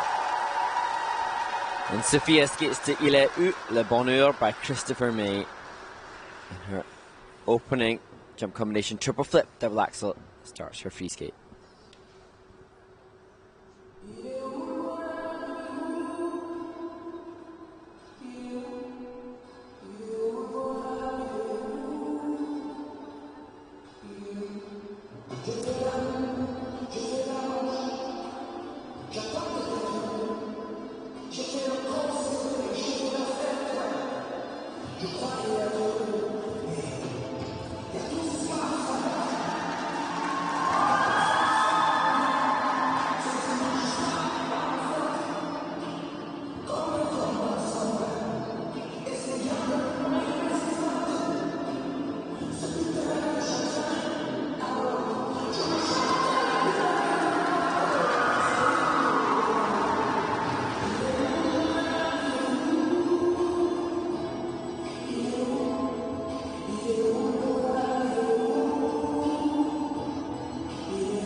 Wow, what a great skate by Sofia Savchenko. Latvia in front of friends and family, colleagues right here in Riga, Latvia. And how can I tell? I'm looking at the judging sheet, and there's only one review out of the 11 elements, and that has not happened in any performance here in week 3 on the Junior Grand Prix. What a great job. Absolutely, and to hear the absolute delight of the home crowd that are cheering her on is creating a very special memory for Sofia Savchenko from Latvia. And she increased the technical difficulty so much, Ted, from Courchevel. She had 2 falls and 2 pops in Courchevel, and here she did 2 triplets and 2 triple flips. Way more difficulty and way more success. Well, she wasn't worried about what used to happen, only looking forward, I think, and was aggressive with everything, and it all worked out today. No holding back, just pushing forward as we take a look at some of the elements. The opening element here, the triple flip. There it is, all the way around. Good height. Right up into the double axel. Nice. And then coming right down the ice, here's the triple Lutz 3-jump combination. Free leg back, double toe, push up, double loop. Not a lot of flow through it, but worked it out. Absolutely. The lower skater would have stepped off of that double loop. She was committed, as to with that, the triple flip. You know, what I found interesting, Mark, was that hard fall on the triple toe loop, like right sliding down on her stomach, got up so quickly back into the program, just shook her head like, oh, I made that mistake. And moving on straight away, and I really do feel like this is the triple toe that the referee said it was a hard fall, but I feel like the support, that is a nasty, nasty fall. She could easily have winded herself, but the support of those around her made it a thing of the past almost instantly.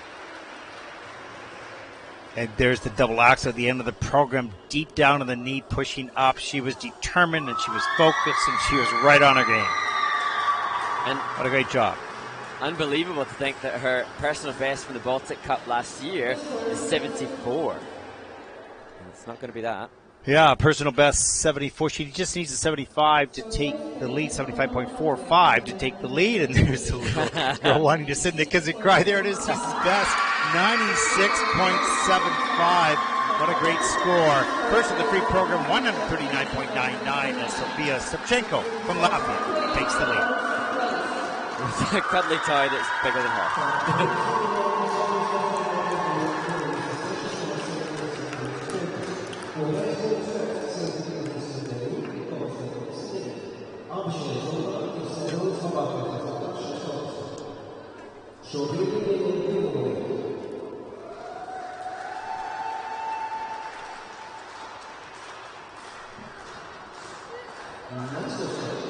Well, next up, anxiously waiting for her name to be announced, Marianne Must from Estonia, 16 years old.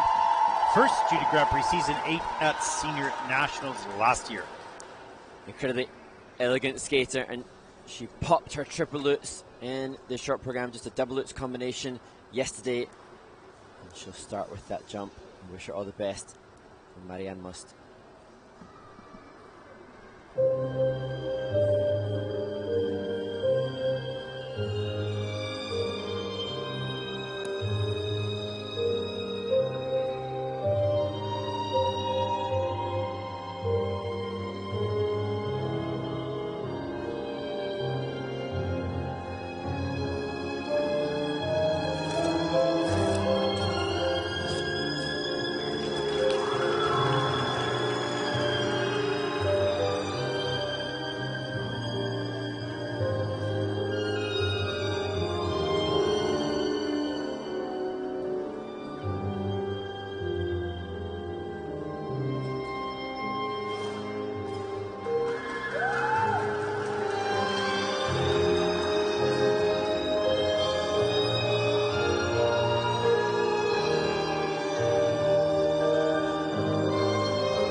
Well, you can see the disappointment on Marianne's face at the end of the program. Started out pretty strong and then lost her way. Started to pop 2 jumps, the Lutz, of course, and the Salchow, but then fought back. Quite often when you start popping, it just becomes a habit throughout the program, but she fought back and didn't let that go past 2 jumps. So good work on her part, but still disappointing.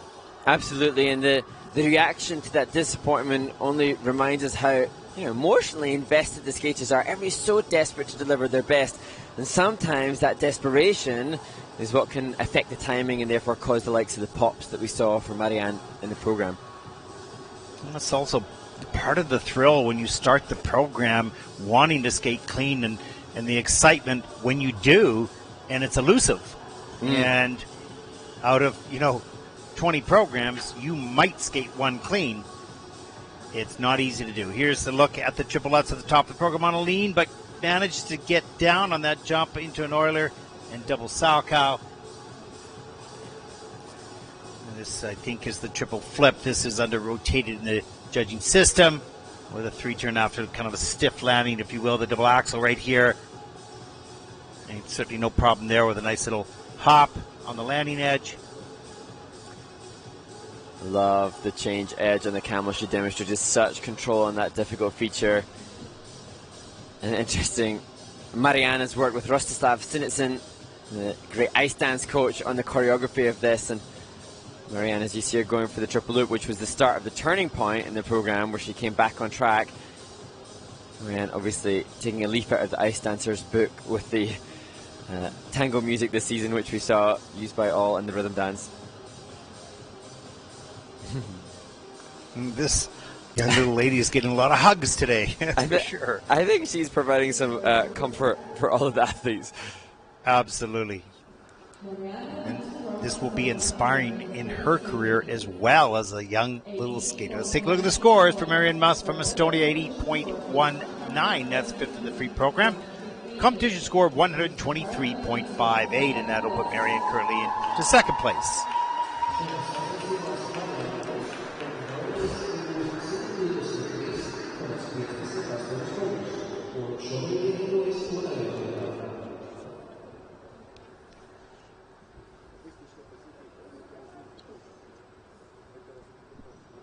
Next to skate, representing Lithuania, Meta is 15 years old. The first Junior Grand Prix season, 2nd at Junior Nationals this past year. Meta will skate to Dance of the Sugar Plum Fairy from the Nutcracker.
Well, some interesting little parts of this program for Meta, particularly such a nice entry into and out of the double axel near the end of the program, working beautifully with the music with some nice quick brackets into that takeoff. But you know, the jumps, even though we've got some difficult jumps down there, a little slow on the entries, not carrying a lot of speed as some of the other skaters have done. It needs to work a little bit on posture, but you know, a pretty fierce competitor, determined to get those difficult elements done, and she did for the most part. And it's that debate as to whether or not you go for the difficult technical elements and suffer from program component scores perhaps, or a more all-rounded approach. The same entry in the first axle as in the second, and you can see a little bit of caution, but a clean jump and a clean, maybe clean double axel triple toe, maybe on a quarter for the second part. It's on the quarter, the system. This was, I've seen this in practice. She does a great triple Lutz Euler triple salchow, not there, but that a demonstration that she has, as we see her going to the second triple Lutz, a comfort with some of the more difficult triples, but the grades of execution and the program component scores won't be as strong as that which we'll see in the last two groups. No, she's learned how to get off the ice quickly into rotation and gets all the way around for the most part of the jumps. The landings are a little bit slower, of course, and the GOE goes down, but basically the basic mechanics of these triple jumps are there. Needs to carry more speed and momentum into it. There's the second double axel with the same bracket entry, sets her up better. It's probably strategic, of course, into the double axel, into a spread eagle on the exit. Sometimes it's hard for the skater when the left brain, the logic brain thinks, how many triples did I do? How many triples did everybody else do? And therefore I should be ahead of them. But it's getting that complete all-rounded approach. Or again, like I say, maybe just a tactical decision from the coaching staff. Let's push for the TES first, and as you develop later and you get comfort with those difficult triples, we can push the skating skills. Yeah, it's where education on the GOE, where judges come in or officials come in and educate the coaches and the skaters on the GOE, how important that is and exactly what is the GOE and how you earn those scores. It's all about quality. The free program score for Meta, 75.27. That's 8th in the free program, with a total competition score of 118.69, and that'll put Meta currently into 5th place.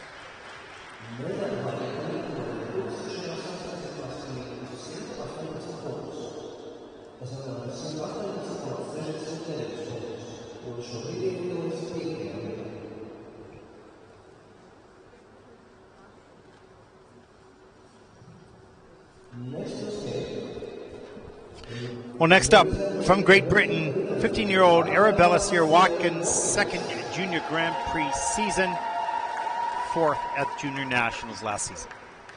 Arabella skates to Phantom of the Opera by Andrew Lloyd Webber.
Well, Arabella is a really beautiful skater, really has a lot of very nice skills indeed as well. Disappointed with this performance, no question. Lots of little mistakes along the way, but if you sort through that, you can see some great skill and some great talent here, but this was a rough day for Arabella. Absolutely, and you know, you can see the technical content. She has the triple loop, she has some of the difficult jumps, and some, as we saw yesterday, that beautiful falling leaf, some amazing stretch through some of the transitions in the choreography sequence.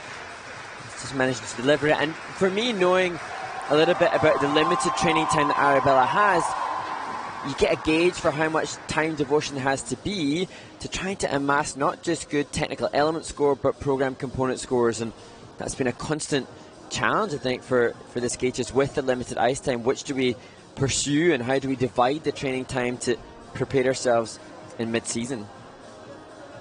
Yeah, absolutely. And really, I enjoy this skater's skill level and feel bad because this program was not representative of her abilities. There's a beautiful triple loop there. It's a nice program, there's nice music, but there was just lots of little problems along the way. Just lost the confidence. There's the triple lutz, but slips the pick on the toe loop. Only gets a single out of that. Nice Ina Bauer coming down the ice. Good soft knees on some of this edge work here. Again, like you say, the Ina Bauer and then this amazing wire balance change, like abilities that few have. But I do know that it's been a tough day for Tammy and the family. All the British competitors here are really mindful of what's happening at home, and all respect to them for going out and delivering when there's been some emotional turmoil with the passing of the Queen. Well, no question. As we take a look at the scores, 70.82 for the free program. That's 12th with 115.34 total competition score. That will put Arabella currently into 8th place. Better days to come, young lady. Better days to come. You're a good skater. Some nice skills. Eyes forward.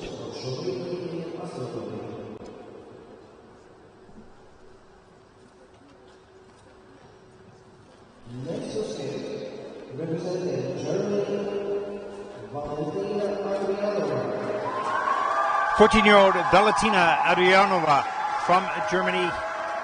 First junior Grand Prix season and event. 14th after the short program. Valentina uses the brilliant Carmen George Bizet.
Well, I don't think that fall counts. I'm not sure. Was it still in the program? Oh, I hope they'll be lenient on that. Well, we'll see what happens. But I love this young woman's skating. She Absolutely. drives through the elements. Great choice of music. Aggressive, assertive, determined. Nice spins. And it's difficult to go with a piece of music like Carmen because it's been so used by so many and so successfully done by so many. But I actually think that Valentina has the right temperament for it. She wasn't scared to be a little bit sassy, a little bit spiky, as the way that Carmen from the opera was indeed the character. Oh, this was a perfect match for this young woman. It is exactly her in many ways, and she's able to carry that off just beautifully as we watch her enter the triple loop. There it is. Beautiful soft knees up into the double axel. Great lift, lots of air, lovely extension. Turned out toes on the landings. As we see another triple loop here. Had to fight for that, but does. And then a little bit further into the program, the triple Salchow, Euler, double flip, determined to get through that, and triple toe loop, nice knee bend as well. You see that free leg swing around quite a bit, but she's able to get it back quick enough. I love the triple toe. She's got like a really nice timing on the drop 3 turn in this part of the choreography sequence, and there were moments of real musicality and just the commitment there to the character she heads into. I think this timing for this last a long drop 3, long drawback. Really like that. Hey, you cut that replay a bit short there, Mark. Evaluating your cuts. Yeah, great dynamic ending, so much so she lost her balance. I should have cut that replay short. That's the one I should have cut short. That's the one you should have cut short. But boy, what a great performance, great performer, good technician, wonderful spinner as well. Lots going for this young woman.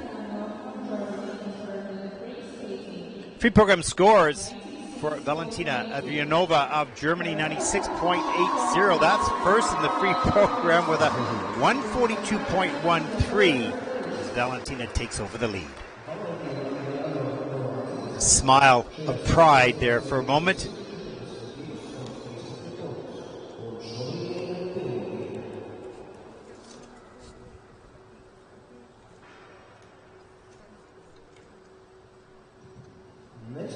Our skater from Hong Kong. Ching Chang from Hong Kong, 15 years old, first junior Grand Prix season event, coached and choreographed by Craig Heath. Chan will skate to Wheel of Fortune.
Well, all business at the end of that program, right into the center ice to take the courtesy.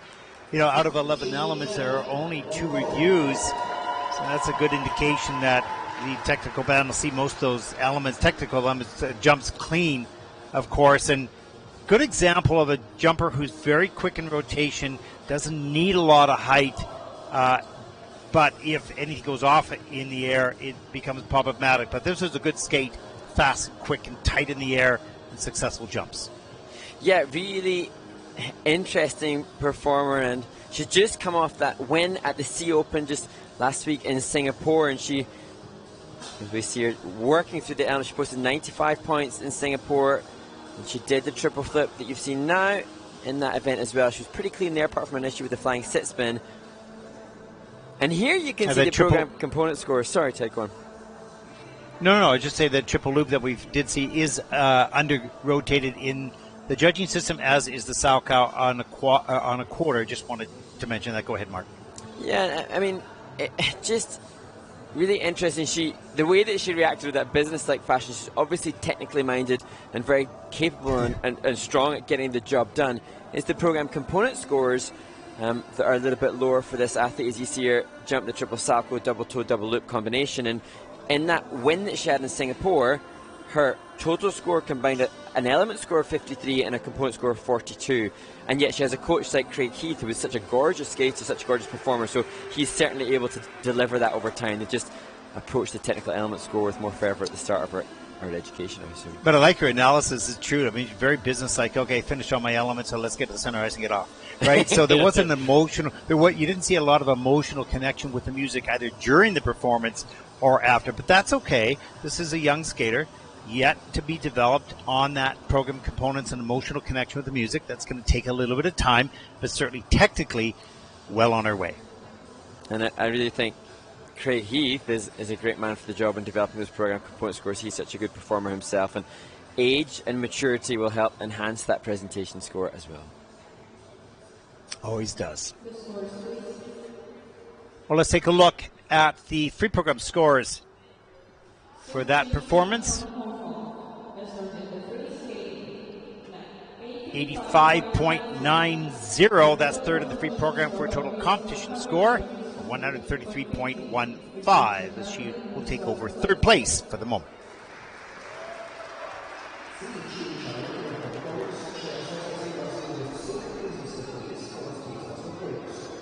As we wind up here on group number 4, and we're going to take a break, and we're going to let the maestro lead us into the next video plays as we enter the final 2 groups in the battle for podium spots. Go ahead, Mark. Absolutely. And in the last resurface, we had a bit of a change of plan, and you were hopefully treated to an interview with Yulia Sebastian. Now we will resume what was the original plan, and you'll get to see the thoughts of Mao Shimada, the winner in Ostrava last week. And we had a chat with her and Catherine, the interpreter, following her win at that competition. And then stay tuned for another of the ISU Elements Explained series with the jump combination analysis from the Center of Excellence in Oberstdorf.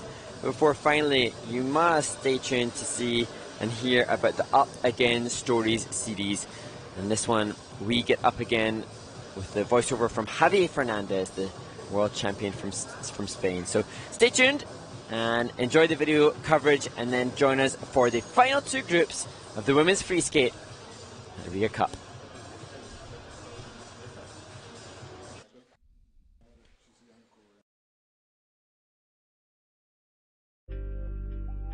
Mao Shimada, the champion here in Ostrava. Huge congratulations on amazing skating, and you're named after Mao Asada, the great Japanese former world champion. Is she your greatest inspiration? おめでとうございます。マオサラと同じ名前あるなので、マオサラはあなたのインスピレーションですか？インスピレーションですか？インスピレーション。有名のスケーター、一番好きのスケーター。Yes. Big fan of Mao Asada. Big fan of Mao. Understandably so. Now, the world record for the free skate in juniors is 157 points. And many people think that Mao might be able to break that this season. Does she believe that's possible?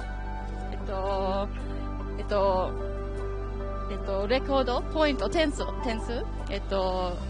I don't know how many points you said. 157. Oh my gosh. もっといけるなら自分でできそうですか？今回4回転を失敗してしまったので、まだ点数の伸びしろあるかなと思います。She fell on her quadruple toe, so she thinks that if she lands it, she can get even more points. And you have caused quite a stir in fans around the world who have loved your skating here, and everybody very excited to see where you perform next. So where's your next event, Mal? 次の試合はどこですか？ポーランド。Well, I think everybody's very much looking forward to seeing you skate again. みんなとても楽しみと思います。ありがとうございます。well done, well done.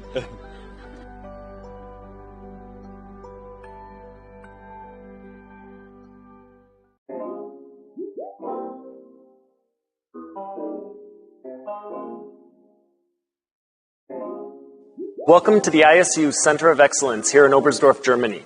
Let's take a look at the jump combination, which can be made in the program with 2 or 3 jumps.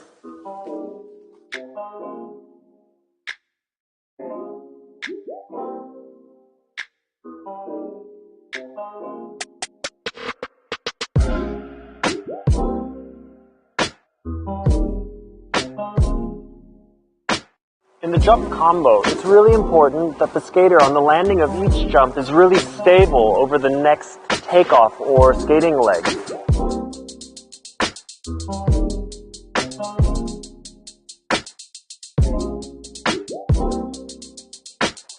So in a 3-jump combo utilizing an Euler and a Salchow, on the landing of the Euler, a good tip is to think of keeping both heels in line on the back inside edge and skating it with control.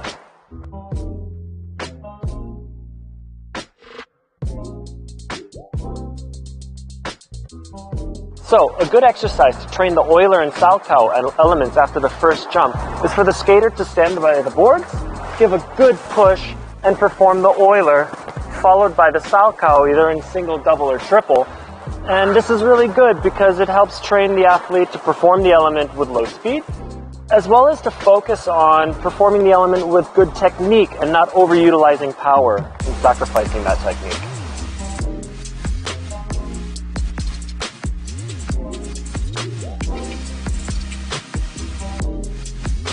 Thanks for having a look at the jump combination with us. Stay tuned for more videos to come. See you later.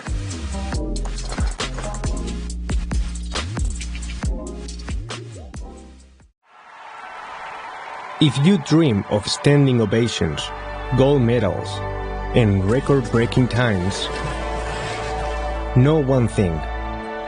The track to glory won't always be clear. There will be bumps along the way. Tears will be shed. Limbs will be bruised. And so will egos. Jumps in the inside lane when he should have sucked where he was. But however hard you fall, however bad you fail, you must always get up again. Up again. Up again. To rule the ice, you need to silence the critics, including the ones in your own head. Be proud of who you are. When others want you to hide, don't be afraid of what might happen. Embrace the future instead. Because to be a champion like me, From Spain, Javier Fernandez. to reach a higher level, you have to take risks and learn from your mistakes. Only then will you get up again. Up again. Up again.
attaccata alla foto.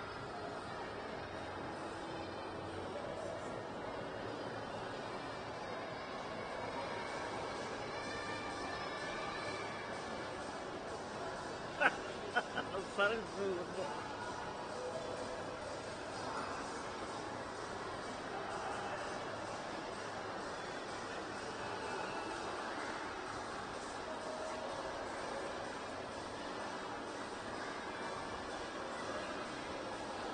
The following speakers may not be in from Bulgaria, Da quando eravamo in Repubblica Ceca che mi sono...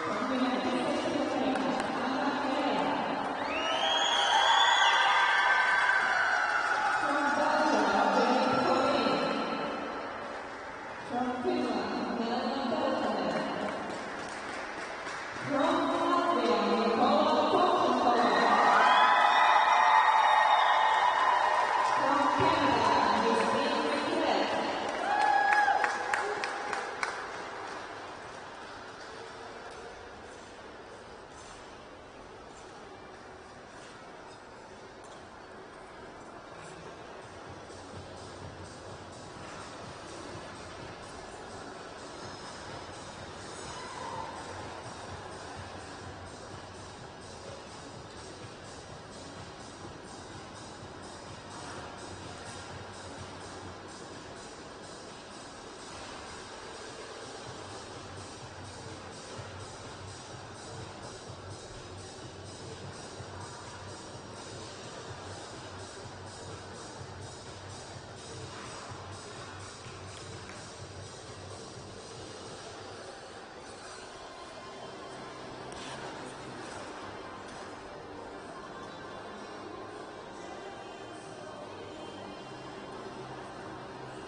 Detto che ne ho altre.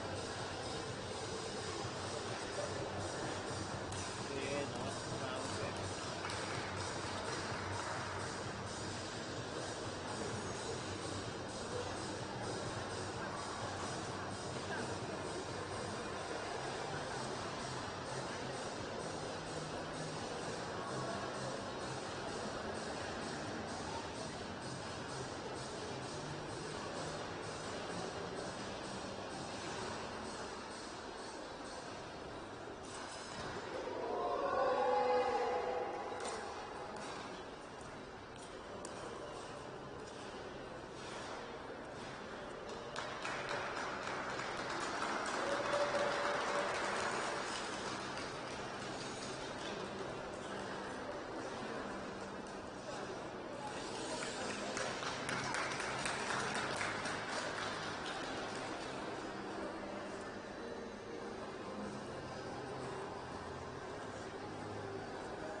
Next to take, representing the United States of America.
I love the attack of Hannah throughout this program. Really aggressive. Didn't always work out, but quick and precise in her movements. Aggressive on her jumps. Carries good flow and speed across the ice. A little disappointed, particularly with that double axel reset at the end of the program. Didn't like that back edge setup, so did a 3-turn, set it up again, but it didn't work out. Yeah, I'm sure that will be of great frustration to Hannah, but we're seeing, though, within her performance a greater inclusion of difficult transitions and more thematic awareness for the composition. There, the triple loose double toe. And here, double axel Just a lot of the rotation done on the ice for that triple toe and the double axel triple toe combination. That's downgraded in the system, and there's second triple Lutz. That's all the way, no problem. Traveling 3 turns. This was an issue. Too far forward on that takeoff. Not balanced coming out of those traveling 3 turns for the loop, and followed that up with the triple flip, maybe under into the Salchow, which is under. But again, our job is to recognize really the potential of this young woman, and the program was loaded with difficult technical content, good transitional content with the change edge spread eagle there, as well as part of the choreography sequence and their Russian split into the butterfly. So lots of complexity, and she works with Evgenia Chernysheva, who taught Nathan Chen in Salt Lake City before he moved to Rafael Aratunian. So she's got a great coach and good awareness, but not the skate she was hoping for, but she gets a cuddle nevertheless. But a really good skater, and you know, on her way up, gaining experience here in the Junior Grand Prix. We'll see more from this young woman in time, that's for sure.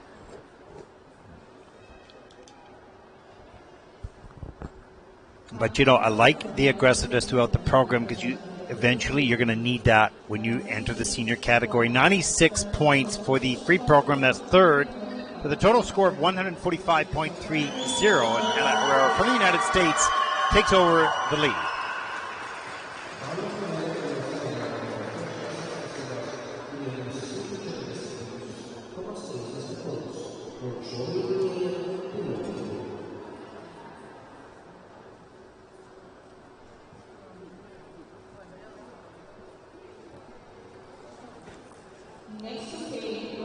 The next competitor comes from Belgium, 18-year-old Jade Hovine, first Junior Grand Prix season, second in Senior Nationals in Belgium. And Jade will skate to the Immigrant, opening with triple Lutz.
18-year-old Jade Hovine from Belgium. Mark had some challenges on the landings of the jumps, over-rotating the hips a little bit and having to step out of a number of these elements. A lovely skater. So some challenges here in Riga. Yeah, and Jade is obviously 18 years old, and with that, this does carry such a mature style across the ice, and there is so much that is easy to watch in her movement. The Ina bar was glorious, but obviously it's not the skate that she was hoping for. She had a great short program, but too many technical element mistakes here on the jumps. You can see just from the opening sections of the program, there is a class that will make her transition to seniors doable, and as you said, Ted, she's second in Belgian seniors behind Luna Hendricks, and she's a law student at university, so you just wonder, will she be able to continue this elite level competitive career whilst also studying for a law degree? There's the triple H. You can see the over rotation. The hips were turned more than the blade. Here's the triple flip, and that just didn't go up or around tightly at all. That was really not organized. Here's the triple Salchow. Gets that done pretty nicely. Steps up into the double axel. Head gets that done as well. Interesting seeing the arms are really late to check out, even on the axle. Yeah, and again, you saw right there, the arms are still in tight on the landing. Those arms have got to come out from your body core while you're coming down to the ice, not after. Otherwise, it's just too hard to stop that rotation. We see right. Sorry, Ted. I was just going to acknowledge that we see now this highlight. This is glorious, beautiful movement. But like you said, the jump technique or the jump commitment, not even the technique, but the commitment. Yeah, I wouldn't even say the technique. I think the technique and the takeoff is fine. It's just the ending of the jumps is just really slow, and you're just going to keep spinning or turning when you're hitting the ice. Now, you mentioned about a nice transition into seniors. Really a mature skater, really a beautiful style, class on the ice. So that's all done and ready to go for the senior category. Just some work yet on finishing the jumps. So we saw Jade and her coach looking pretty joyous after the short. Different scenes here, but we look forward to seeing her again.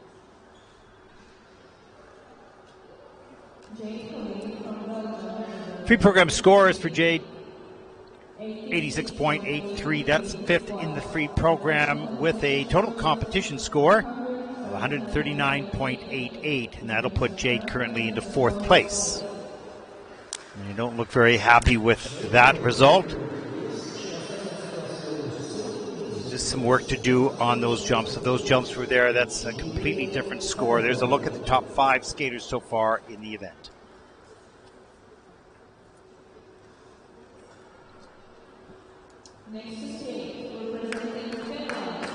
Well, next up, Nella Pelkinen from Finland, 17 years old, first Junior Grand Prix season, second event, 9th after the short program, 7th in Courchevel week 1, hoping for a really good skate here. Needs a 91.57 to take the lead. Nella will skate to the Dressmaker soundtrack.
Nella Pelkonen from Finland, you can see the well-taught technique in pretty much everything this young woman does, but today, the execution of that was not there. The timing was off, and mind was maybe just a little slow as well on the checkout and getting frustrated throughout the program, which didn't help moving forward. Yeah, if you systematically break down the skater Nella Pelkonen, you see good skating skills, you see good jump technique, you see good transitional content. There's so many positives, and she makes for an excellent skater that I think could be seen in the top flight, but it's just not the day for her in the jumps. And she has explained to me that she's had abundant numbers of injuries lately, making it hard to develop the consistency. And you can totally understand that, because in this sport, it's repetition, repetition, repetition to develop good consistency. There's the triple lutz. You can see over rotation, does a 3-turn, keeps the foot off the ice, smart, gets up into the double axel. So good start to the program, and that axel got away from her on the takeoff. And here we enter into the triple flip, and just too far back on the heel. And the triple toe loop, single toe loop, that's just a mental mistake, really, not to get into the double toe. Over rotation there as well. It's pretty fast replays there. I feel like we're going to 200%. Yeah, I know. I think should check the percentage actually of the playback. Oh, there you go. You got it slow. Now we're back. Well, she's not doing much, but you know.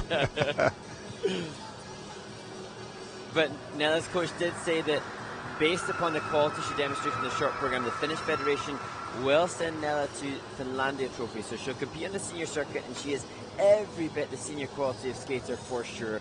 And let's just hope she can train for that event and deliver what we know she's capable of.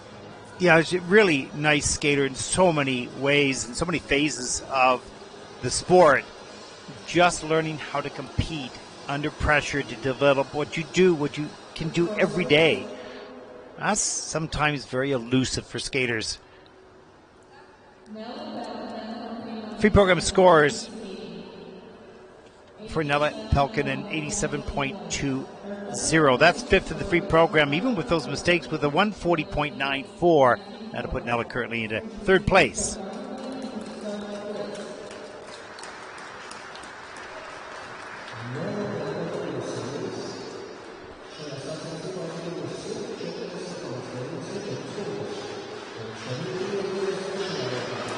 Well, another hometown favorite here, born in Riga, from Latvia.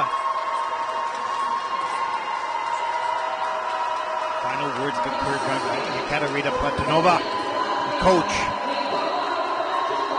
The stress and the pressure. Friends and family screaming support for Nikola Fovchikova. 26th at Junior World Championships, needs an 89.52 to take the lead. Nikola was fantastic in this short program. We all want the same as she skates to the storm.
What a lovely skater, Nikola Fomchikova of Latvia, just 14 years old, elegant, wonderful posture,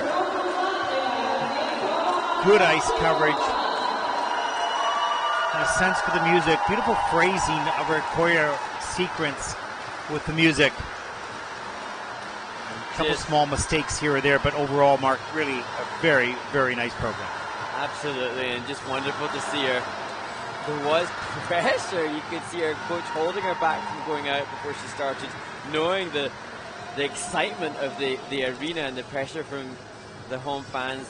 And I was worried, Ted, because she opened with that gorgeous double axel triple toe, and then those second and third elements had those little bobbles, and I feared that it could spiral downward, but she came back and delivered toward the end of the program with clean triple jumps again.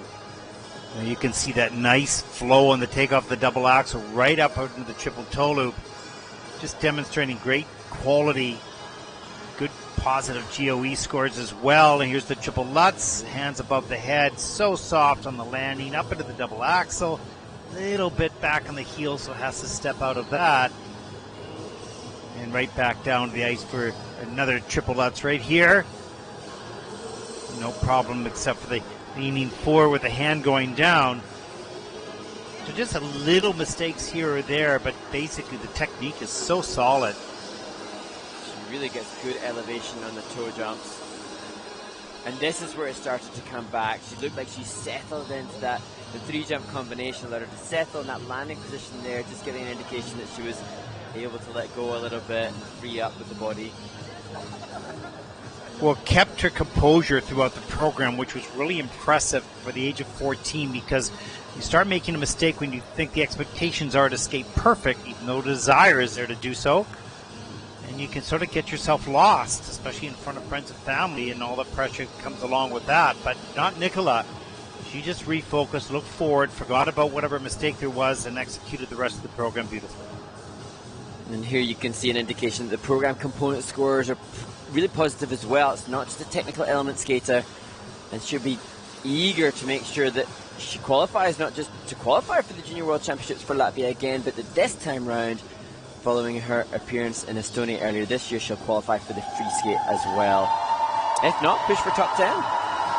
Well, yeah, absolutely, because first of all, the jump technique and spinning is awesome, and also there's an elegance still yet to be developed a little bit further in maturity, of course, but it's all there. You can see it slowly starting to come out as confidence is gained on the technical elements. Then you feel a little bit more free to explore the music. It's like there's a lot of stuffy work going on there. They just keep coming. Yeah, absolutely. And a little flower girl just happy to do it. Oh, yeah. Whoa, there's more. Balloons. We got balloons of flowers. Here we go. Here are the scores in the store there. Yeah, it's her special moment. Free program score for Nikola Fomchikova, 113.28. That's first. Thrilled in the audience for the 169.07 as Nikola takes over the lead by a substantial amount.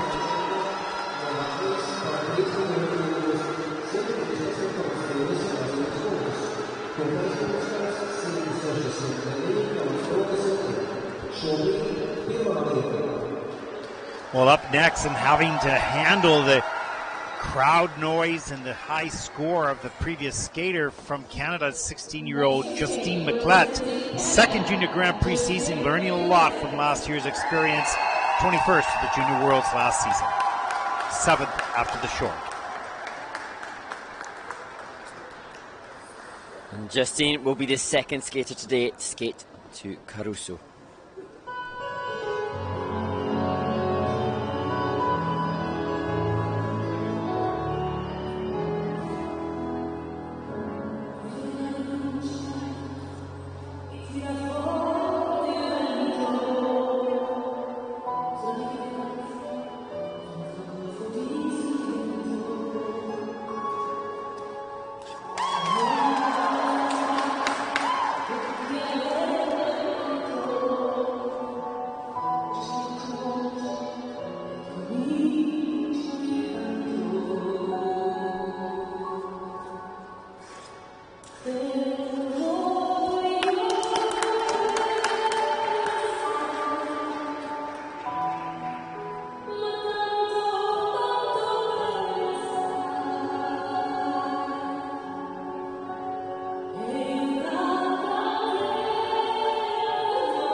16-year-old Justine McClett from Canada started out really well in the first two elements, and I think the mistake and the fall of the triple Lutz just really unnerved her and started to rush the timing on a number of the other elements in the remainder of the program.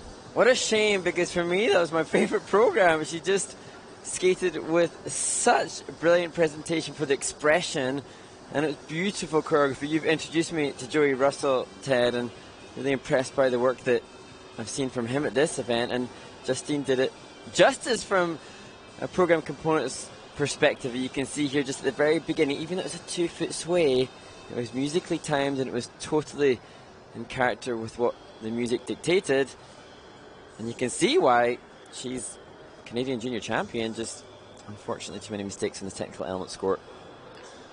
Well, Justine last year on the Junior Grand Prix, came out ready to go and had some challenges in the Junior Grand Prix, came back to Canada, did a lot of good work, and you can see in the choreography there's a more mature approach to the skating and some lovely lines, great jump technique, but it got away from her. When that first triple Lutz went down, it just started to shake her a little bit and rush the timing. Unfortunately, creating some more mistakes throughout the program. So certainly she's not going to be happy with that, wanting to skate clean, but there's been growth and maturity in this young woman and much more to come this season. Yeah, it looks like a little bit of a delay in the rotation, just a little bit of a drive up and then rotating on the way down. But everything there, and every highlight we take, there's a transitional content before it. Yeah, it's all there. Not today, it wasn't, but certainly in her training and preparation, she's got a solid program, good technique, just has to deliver under the pressure of competition, execute, if you will. You can have a great game plan in any sport, but it's the execution of that game plan that's important. Beautiful split jump there with a lovely turnover kick, and really some beautiful elements here. Gorgeous. Of the choreo sequence. And that's the caliber of movement, as you suggested, Ted, that it's the development that we'll expect to see from the juniors as they have to stay in the junior ranks a little bit longer. We see that more in the seniors as well, but Justine already has that in abundance. Just a consistency in the technical element score as the young flower girl gets another hug. They're in the kiss and cry with Coach Stephanie Fiorito. Choreographed also by Joey Russell. Free program score for Justine McClett, 92.92. That's fifth in the free program. For a total competition score of 150.77. That'll put Justine currently in second place with 6 skaters yet to come.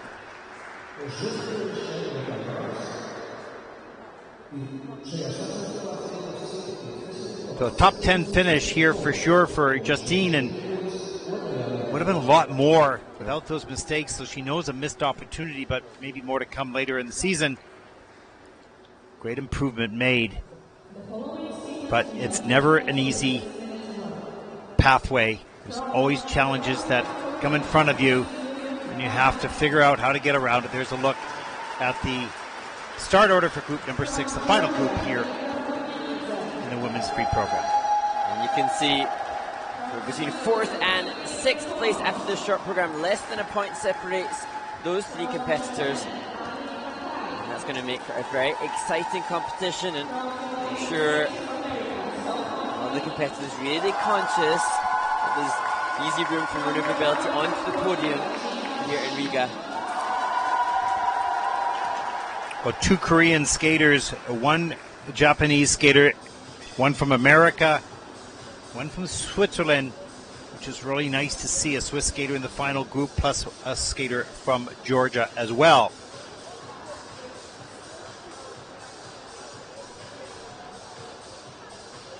It was a really good women's short program. We saw some very well-rounded skaters, and obviously the leader, Jia Shin, already has showcased that quality by winning the silver medal at the Junior World Championships. And now it's a test to see whether or not skaters can be consistent whilst whilst they age and grow and develop and mature. It's going to be a challenge then to stay at that level of success on the junior circuit now as they're forced to develop.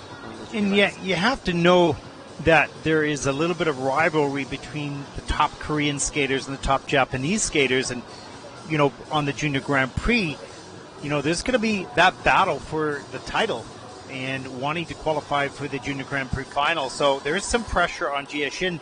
We'll see. She's such a beautiful skater. We'll see, can she deliver under a new type of pressure? Not the first time out wanting to medal, but now, you know, having the lead and being on the podium last season in the World Junior Championship. So we'll see whether the maturity and growth and experience helps to support another journey.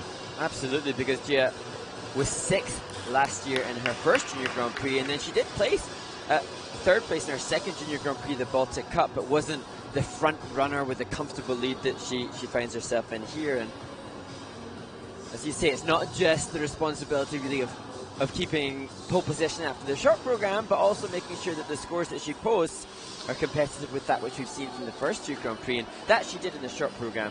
She's got the 2nd highest short program score of the series so far, just behind Mao Shimada, who won last week's event.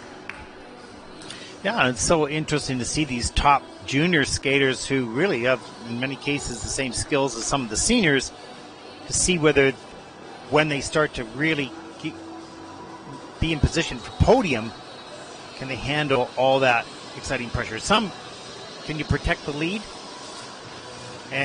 or can you chase down the leader?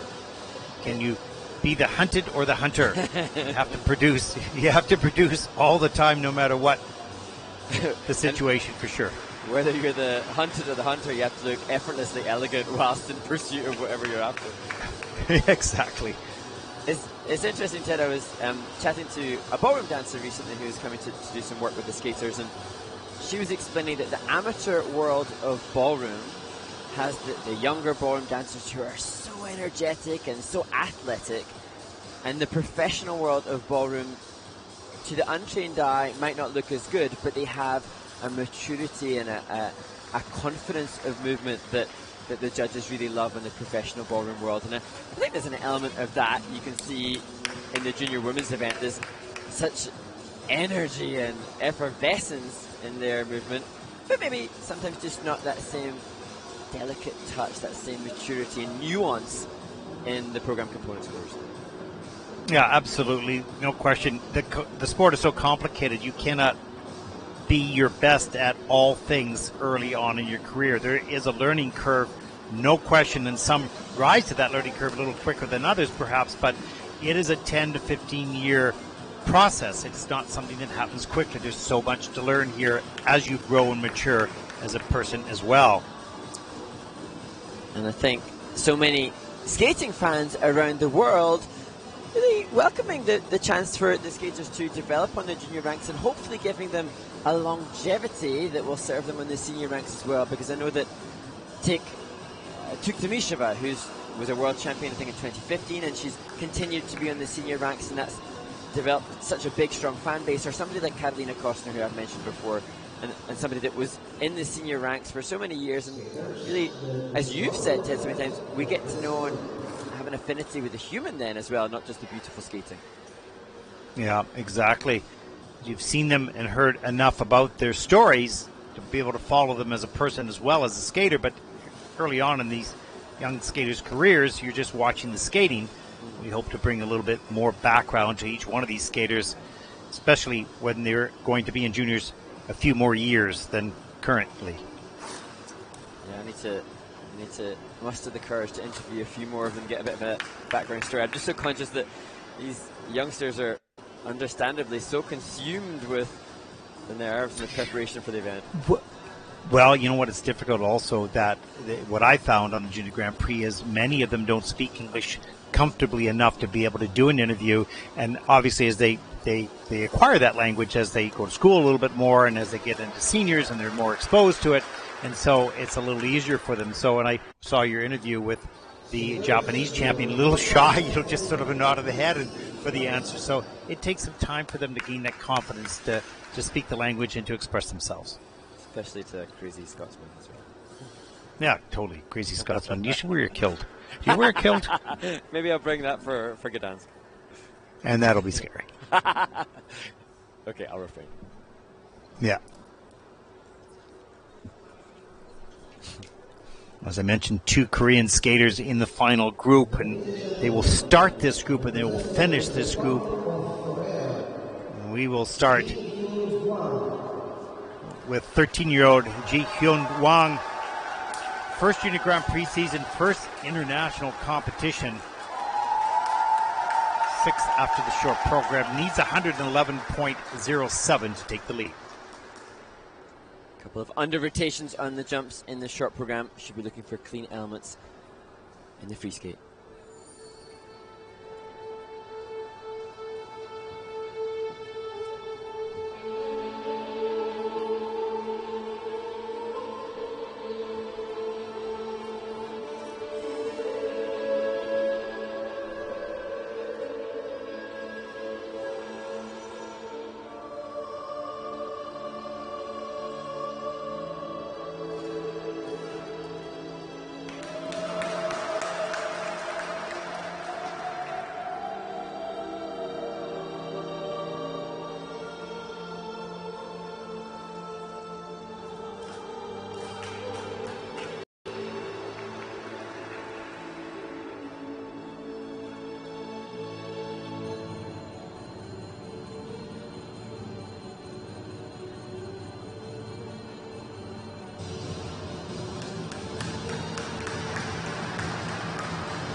Well, nice skate by 13-year-old Ji-Hung Wang from Korea.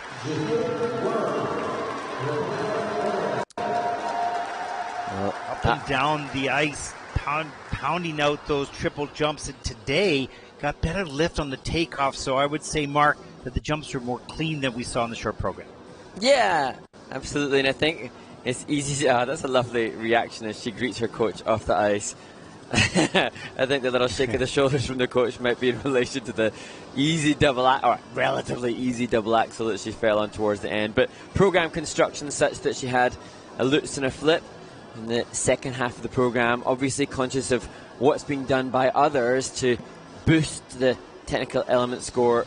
I think I'm just getting a bit complacent, potentially, Ted, that this young woman is truly brilliant, especially for her tender 13 years of age, but we're so used to that now, almost just in the third Grand Prix of the series. Look at the height and the distance on that triple. Lots of under rotation in the system on the triple toe loop, of course. You saw that clearly there. That triple toe loop after really easily done and lots of space. So the under rotation, not so much of a problem here today in the free program. There's a Salchow and right up into the loop jump.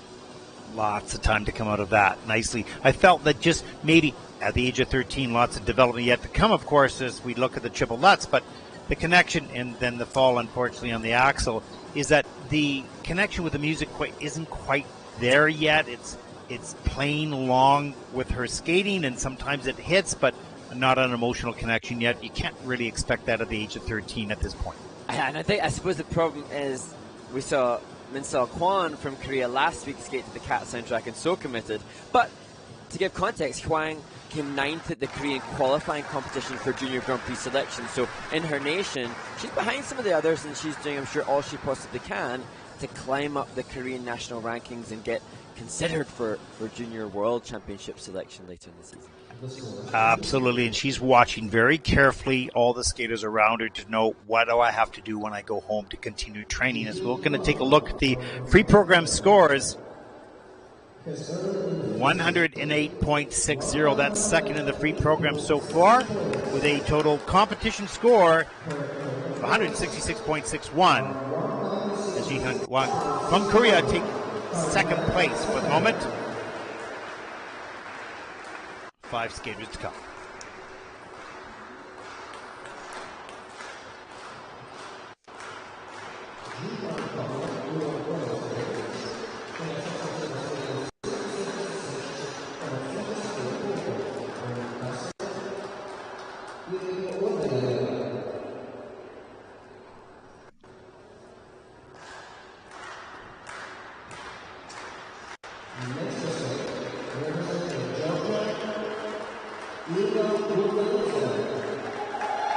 Well, fifth after the short program, Inga Genze, 13 years old, also another young skater. She takes the ice for the free program.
Well, so much to talk about in this young 13-year-old, so precise with her movements to the music. Really smart choreography, smart selection of music. I wouldn't have thought so, and if I heard it, I thought, I don't know, but boy, did it ever work for Inga. Absolutely, and it's such a good talking point that now with the judges' criteria now and the component scores gone from 5 to 3 this season, and the judges have to evaluate the composition of the program, and the choreography has to reflect the musical phrase and the form and the understanding of the music. Now, I'm not quite sure what the storytelling was behind it, but it was consistent in stylization throughout. Zombified, I'm not sure, deathly, some like Dance Macabre, perhaps, but it was consistent and it was just throughout. So whether you like it or not, it's got to be applauded. No, and it's like abstract art. Abstract art is abstract, and maybe this was abstract, but it worked with the music. Loved the use of the head. She would turn the head so sharply with the music, kept the movements phrased precisely with the music, so that was effective as well. I don't think there is a story here. I think it's a type of music, the choreography to match that. But I don't know. Look at that. Look at the kind of creepy type of movement, but it works and it's appropriate. Absolutely. It was an edgy type of program. It's got us talking. Yes, so, absolutely. You know, I won't forget Inga Gurganitsa from Georgia. No, very effective. Fascinated to see how the judges react to this. So, will the composition mark be higher than the skating skills? But I mean, certainly technically, just a shame here. Triple Lutz, Euler, triple salto towards the end. That's the only major technical element mistake. Yeah, the PCs at the moment look a little bit less than the technical, but she had a lot of technical content, so you can, to some degree, understand that because there's still growth and maturity yet to be presented in the PCs. This young lady's going to be hugged out by the end of the day. Well, let's take a look at the scores for Inga. Unique, innovative program indeed. Third in the free skating.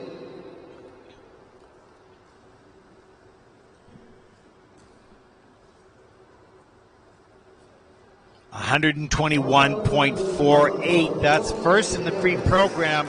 Not a lot of reaction. A little bit of a nodded head, like that's okay. With a 180.28, that puts Inga smiling behind that fist of hers. That puts Inga currently into first place. Nice job.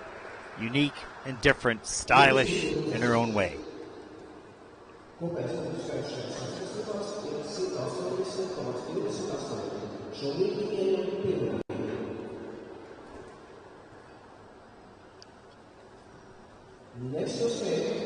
Our next competitor comes from Switzerland, born in Basel, 15-year-old Kimi Ripon, second Junior Grand Prix season, seventh at Junior Worlds last season, and sitting in fourth after the short program.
Well, 15-year-old Kimi Riepon from Switzerland, as we talked about, Mark, some similarities in some aspects to Carolina Kostner, the speed across the ice and the crispness. Not a huge jumper, not a lot of air time in the jumps, which would make the landings a little suspect, but a very quick rotator and a nice spinner. Yeah, you're right, and I think that the rotation done on the ice could be costly, and because there isn't a huge deal of height and length, the judges can't really go with it in the grade of execution as much as they could with some others. But all that said, the start of the program, to a piece that's used often in the skating world, she was just divinely elegant and so musical, and then the ice coverage was incredible. So much speed and flow. My concern a little bit is that towards the end of the program is inevitably she fatigued, the speed diminished, and the judges are left with a lower program component score feeling at the end of the program. And looking at the short program scores, her PCS in the short program were a lot behind the top three, and I think she's really good program component scores. And when you see the start of the program, I think my opinion is bolstered by the speed that she's got going into this element, but towards the end it diminished a bit. Yeah, I know, and I think that the beginning of the program, the choice of music was good. Ex Genesis by Muse, it's beautiful piece of music. She carried it off wonderfully, particularly in the beginning of the program. And, it'll just depend. There are 4 elements under review. And you can see the foot is all the way around there on the landing. Not a problem. Right up into a twizzle. It's just a little suspect when it happens so quickly, and she's not particularly high in the air. You wonder, but that was perfectly clear. Let's take a look at this here. Triple Lutz. The problem on that as well is the bit of a change of edge, bit of pre-rotation. So, but even when the jumps are clean, like you say, Ted, the grade of execution can't be as high because of the comparative lack of height. But it looks like the rotation's okay.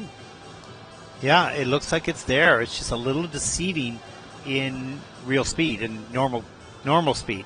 Let's take a look at this flip right here. Yeah, it's hard to tell. That's on the quarter, in fact, in the judging system, element number 8. So that did get caught on the quarter. Transition out of that flip, though, so good. And, that visible and evident throughout from start to finish. Transitional contact. You saw the Wally in this, transitioning into the loop. All of the elements pieced together well, as was the change combination spin with this finished position. You can look at her looking over at her coach as if to say, let's just review that. 116.28 personal best, and she needs a 121.41 to take the lead. Might fall just a little bit short on that with a few errors. Not too many, and lovely skater indeed. 110.08. That's third in the free program for a total competition score 168.96, and that'll put Kinney currently into third place overall with 3 skaters yet to come. Look at the leaderboard so far. Pretty tight competition between second and fourth to fourth. And here we go. The battle for the podium starts now.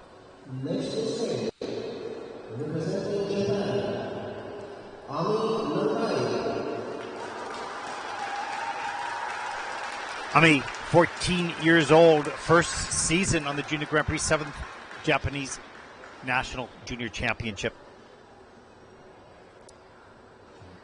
Ami has a planned program content to open with a triple axel. We'll see if that is indeed the case.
Well, such an interesting skater and interesting program here in Riga in the free program. Some unexpected pop jumps and then a triple axel and some beautiful elements and some expression at the end of the program and great skating skills all the way through. Absolutely. So many positives and two surprising and uncharacteristic mistakes on what are some easier elements for her, but I so appreciate the glorious smile throughout the choreography sequence, and I'm sure she was frustrated with the pops that she had, but she didn't let that affect the presentation of the program. No, and they were just, she's an aggressive skater and a wonderful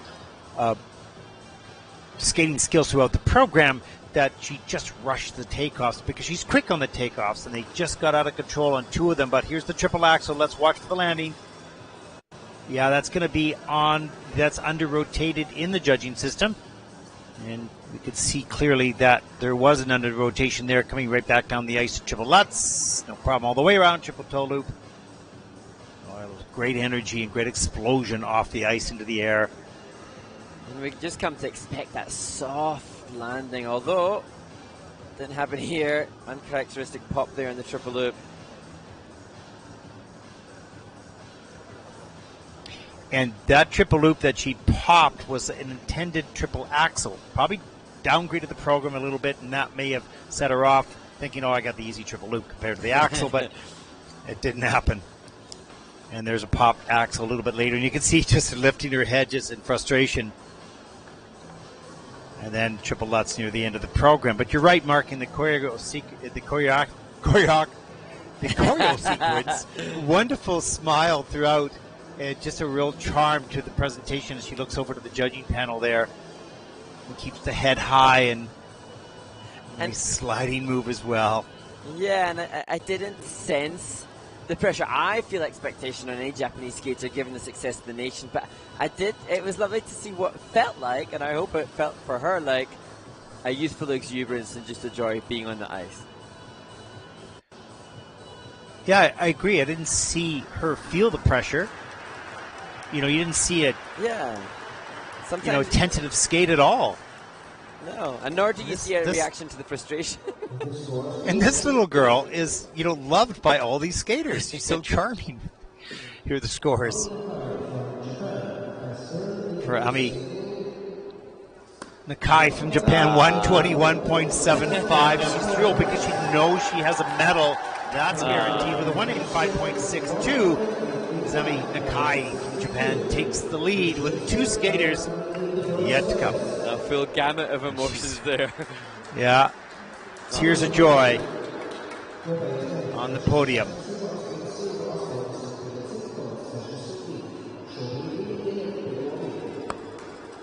Not tears of sadness, tears of joy, and it's wonderful to see.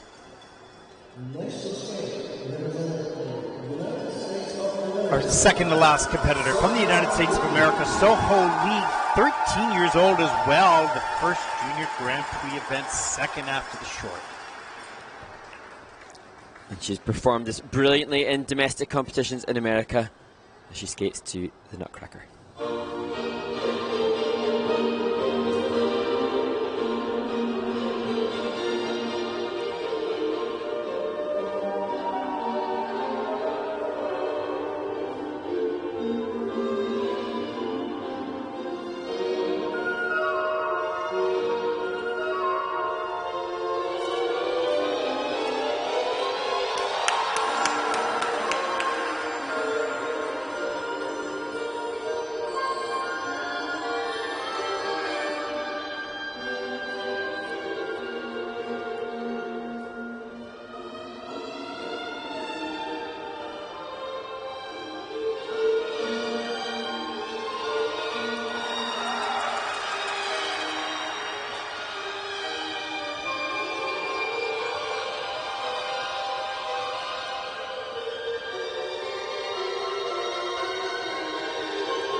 Oh, beautifully brilliant Soho Lee, 13 years old from the United States, skating to the Nutcracker, and you can see his colleagues and teammates just dancing in the stands. A beautiful performance. Had to make a couple adjustments in the program for a missed jump combination. We'll talk about that as we see the replays. Mark?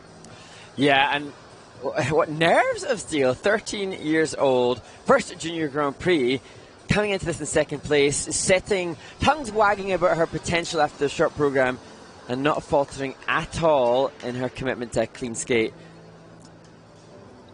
I thought it was really interesting. Later in the program, she had this triple Lutz, triple toe, triple loop planned, but was too far forward on the Lutz and had to tack that on later in the program to the Salchow. So there's a look at the first triple Lutz, triple toe loop, clean in the system.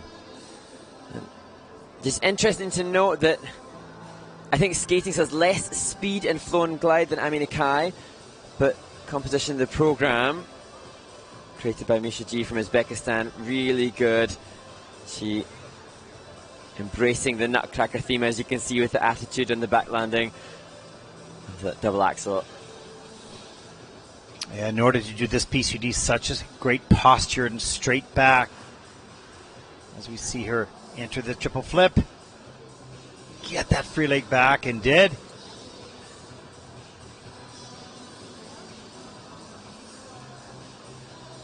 And here's this triple Lutz that was supposed to be a 3-jump combination. Didn't carry a lot of flow out of that. Had to move those 2 other jumps later in the program, coming on the back end of the Salchow, to make sure she got the points for that. And you can just see constant references to the judges, showcasing the theme, making sure the presentation components are up as she does the triple flip. And then steps up into double axel as well. Here, the combination you were talking about, Ted. And didn't have a lot of speed, but fought through that to get both jumps in after the sow. And doesn't look remotely tired in the slightest, and that punchy finish. Well, at that age, it's endless energy. Only goes downhill from there. Try it while you can. Exactly. Let's take a look at the scores for Soho Lee from the United States. Brilliant program. A 121.86. That's first of the free program. Devil sort of fist pump, big smile. Total competition score 185.92. And Soho Lee takes the lead. Guaranteed silver here in Riga. We have 2 very happy medalists so far in Riga.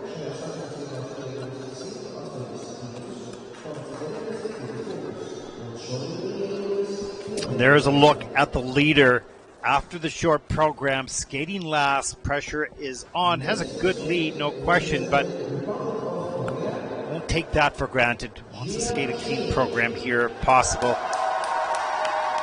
14-year-old Jia Shin from Korea, second last season at the Junior World Championship. Jia Shin skates to the Tree of Life suite by the Royal Philharmonic Orchestra.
What a truly beautiful skater, 14-year-old Jia Shin from Korea. Just that one mistake, which was a little bit of a surprise for her, I'm sure, but she didn't let that bother her the rest of the way. Just one of those skaters that lifts off the ice so easily and gets so much air time.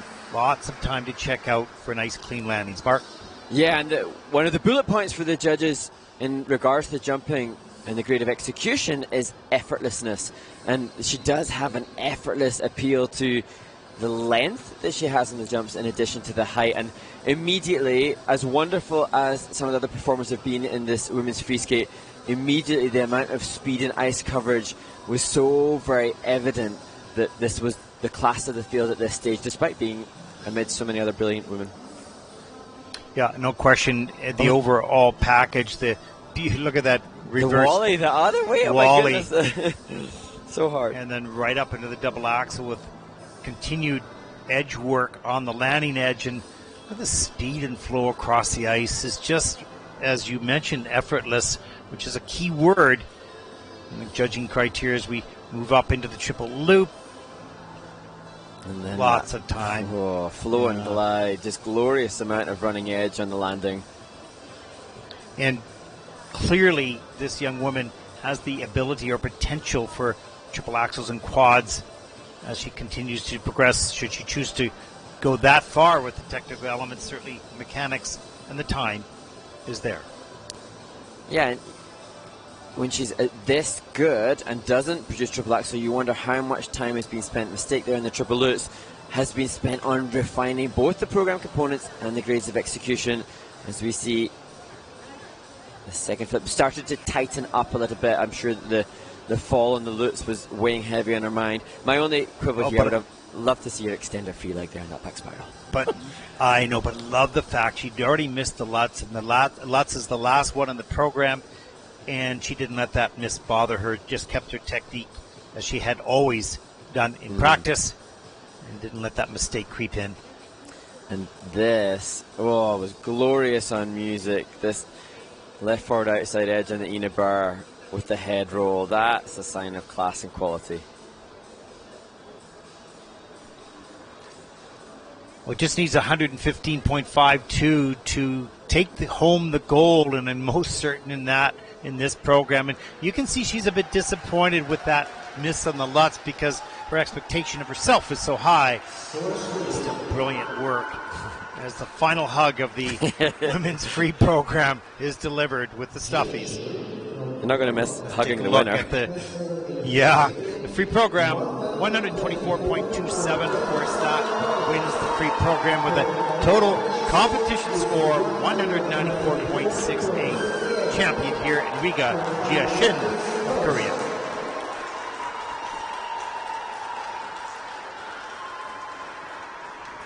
Well, that concludes a wonderful women's free skate with some really stellar performances from so many of the women. We'll look ahead now to the medals being awarded as we conclude this second and middle day of competition here in Riga. Tomorrow we can look ahead to seeing the conclusion of the men's event and the free dance.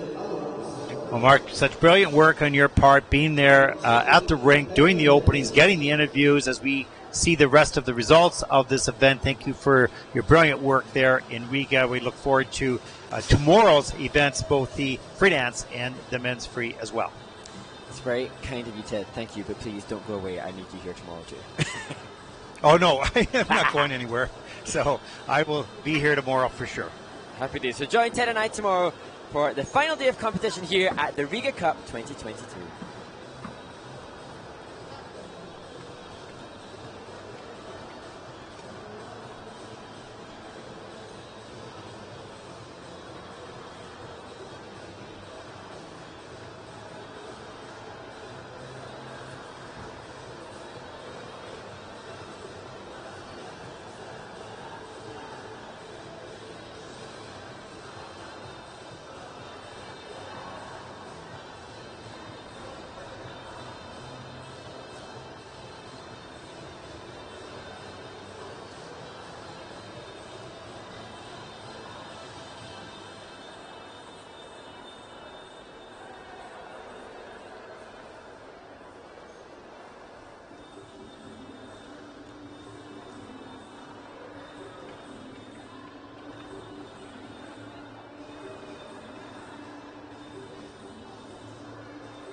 From Japan, Ami Nakai.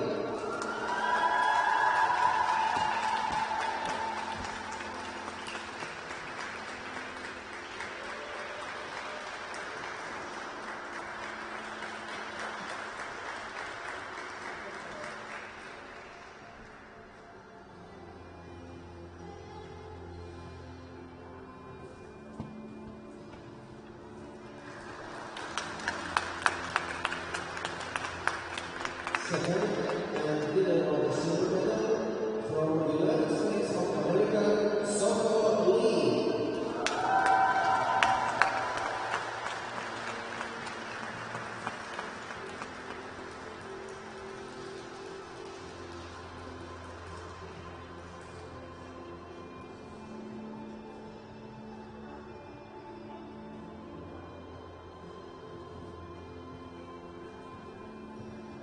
First, and winner of the gold medal from the Republic of Korea, Yerevan.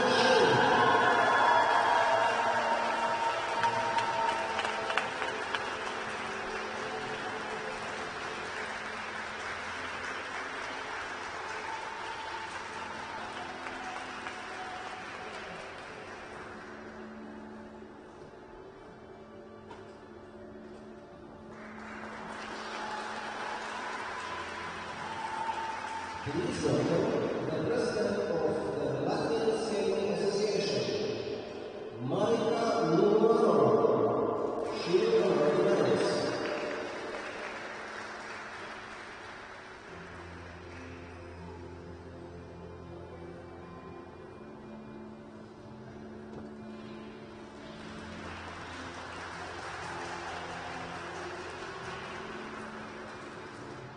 Please welcome competition manager Olga Kamakova.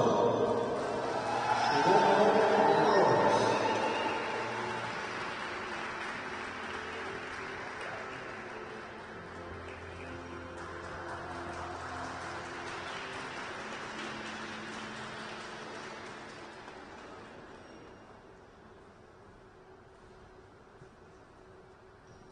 Ladies and gentlemen, please rise for the national anthem of the winner.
very much.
First and winner of the gold medal from the United States of America, and Egna.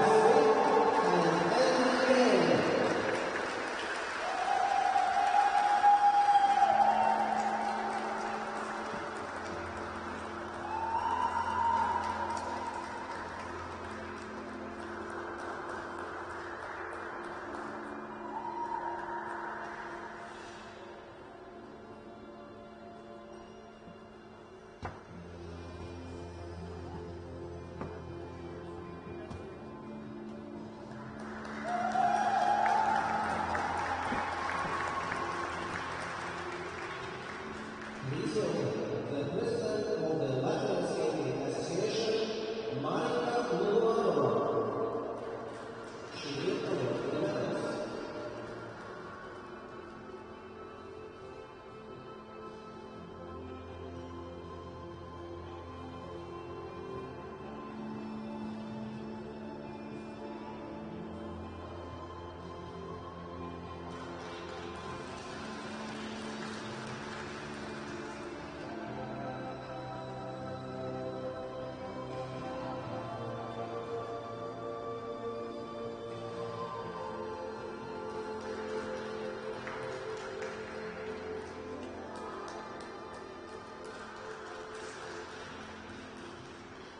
Please welcome competition manager, Olga Kovalkova.